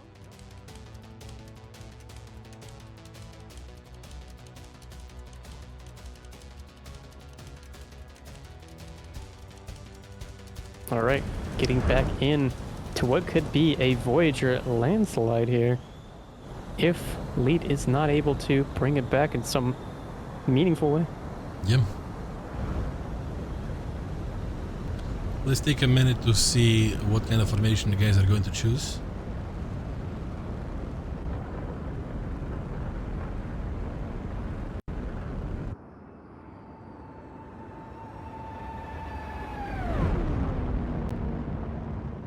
I see some people in chat asking about the P51A, and if they've claimed it as a Twitch drop, you have to wait roughly 15 minutes and check your inventory. So your item inventory. Chukase, was it me and you, Chukase? Was it me and you playing on Kobani? I don't remember. Chukase is our German caster, by the way. In chat. Yeah.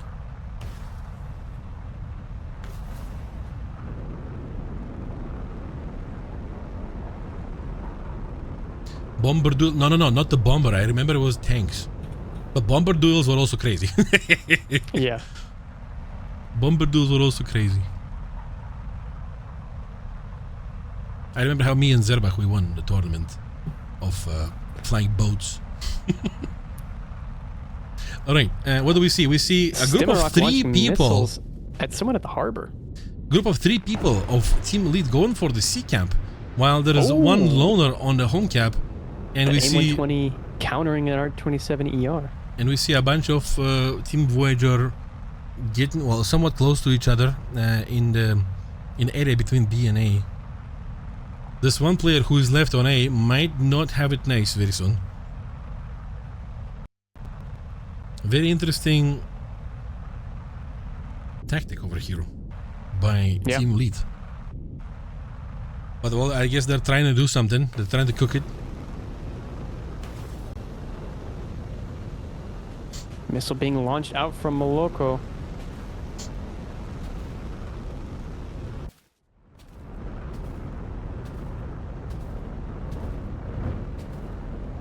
Volkadev looks like he was trying to notch there, but Moloko's missile found true. Oh boy. That 27 ER, and so that's gonna... There's going to be a decap of home cap. It's gonna cut down the hope of Team Elite. And Doomheart is singled out again versus 3 enemies, man. Getting isolated there by Ergen. And some others.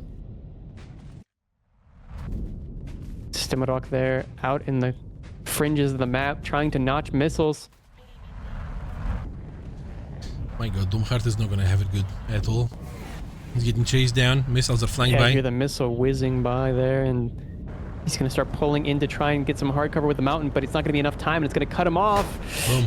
Ooh, and that missile, that 9M, slams in to Doomheart. So it's Sanya coming in Stimarok versus everybody else on Team Voyager. Yeah, leaving Team Elite distraught here as Sainakamen tries to pull something together. And Stimarok together. is gone to 1-Cute. And Sainakamen, last one left alive, and this is going to be round 3 going to Team Voyager again, unless Sainakamen can pull off the unpullable missile to the face. Yep. Yeah, that was harsh. That was very harsh. Elite cleans up. Again, Team Elite is doing something weird with allowing their teammates being singled down.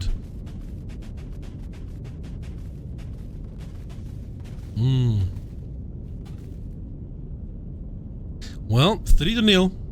3-0. Next one could be match point. unless before we check out some replays and talk to Doomhard.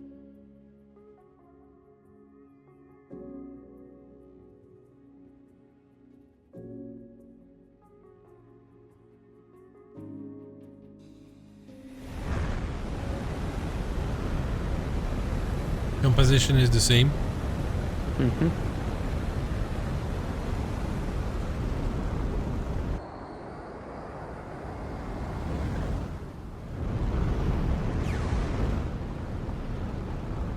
Yeah, no notable changes. But there is an air of confidence coming from Voyager. I feel like they have a lot of insurance rounds. And I think while they could use them, they want to wrap things up as quickly as possible. Yeah. I would imagine that the guys are a little bit tired and they don't want to drag this out for too long. Yeah.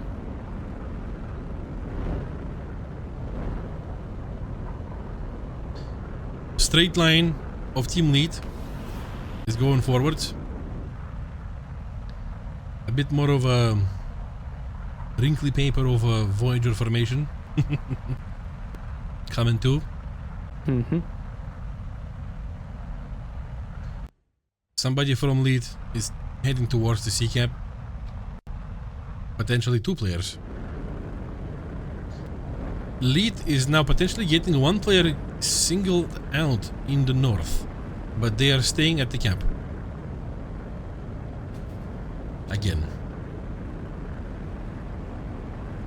Again, singling out 1 player. It's just not a good sign here. It's not the play, man. It's, yeah.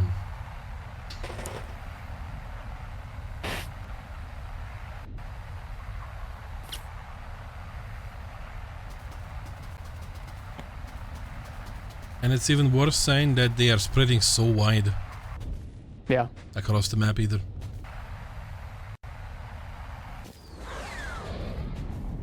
I was getting flashbacks while we were watching this match to what the first Air Superiority looked like compared to this one. The night and day difference now that Fox 3 has been added. Speaking of Fox 3's coming in, Stimarok might not be able to notch all of those missiles coming in. Double engagement. Oh my god. Alright. Well. That didn't explode. No, it did not. But the next one... Malakoi is down to Sanya Kamin. And this one will... Boom. What? What? Oh, there you go. That was underwhelming. Alright, and the third one to connect doesn't Doomhard is down, Stimarok is down, Malakoi on the side of Voyager is down. Sanya Kamin and Volkadav are still alive. I wonder for how long. Einskute is damaged to Volkadav. Mm-hmm.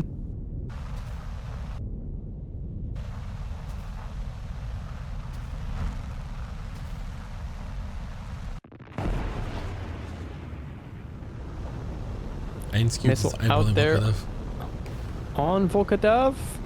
Does he seem to have issues with his control surfaces? Surface control, yeah, he's missing part of a wing, I think. He's launching everything he can. And successfully, oh my god. And down goes Volkadav. And now Sanya Kamin is the last man standing against 2.5 people? Yeah, that's a good assertion of that.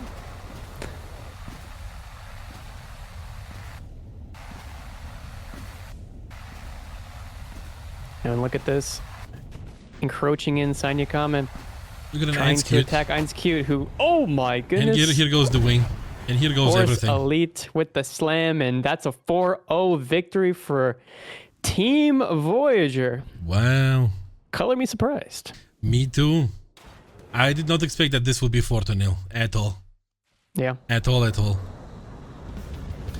Well, can we have some hearts in chat, boys, for Team Elite for entertaining us today? Please support the boys. They've been trying the best they can. We're also going to be talking to one of the boys very soon.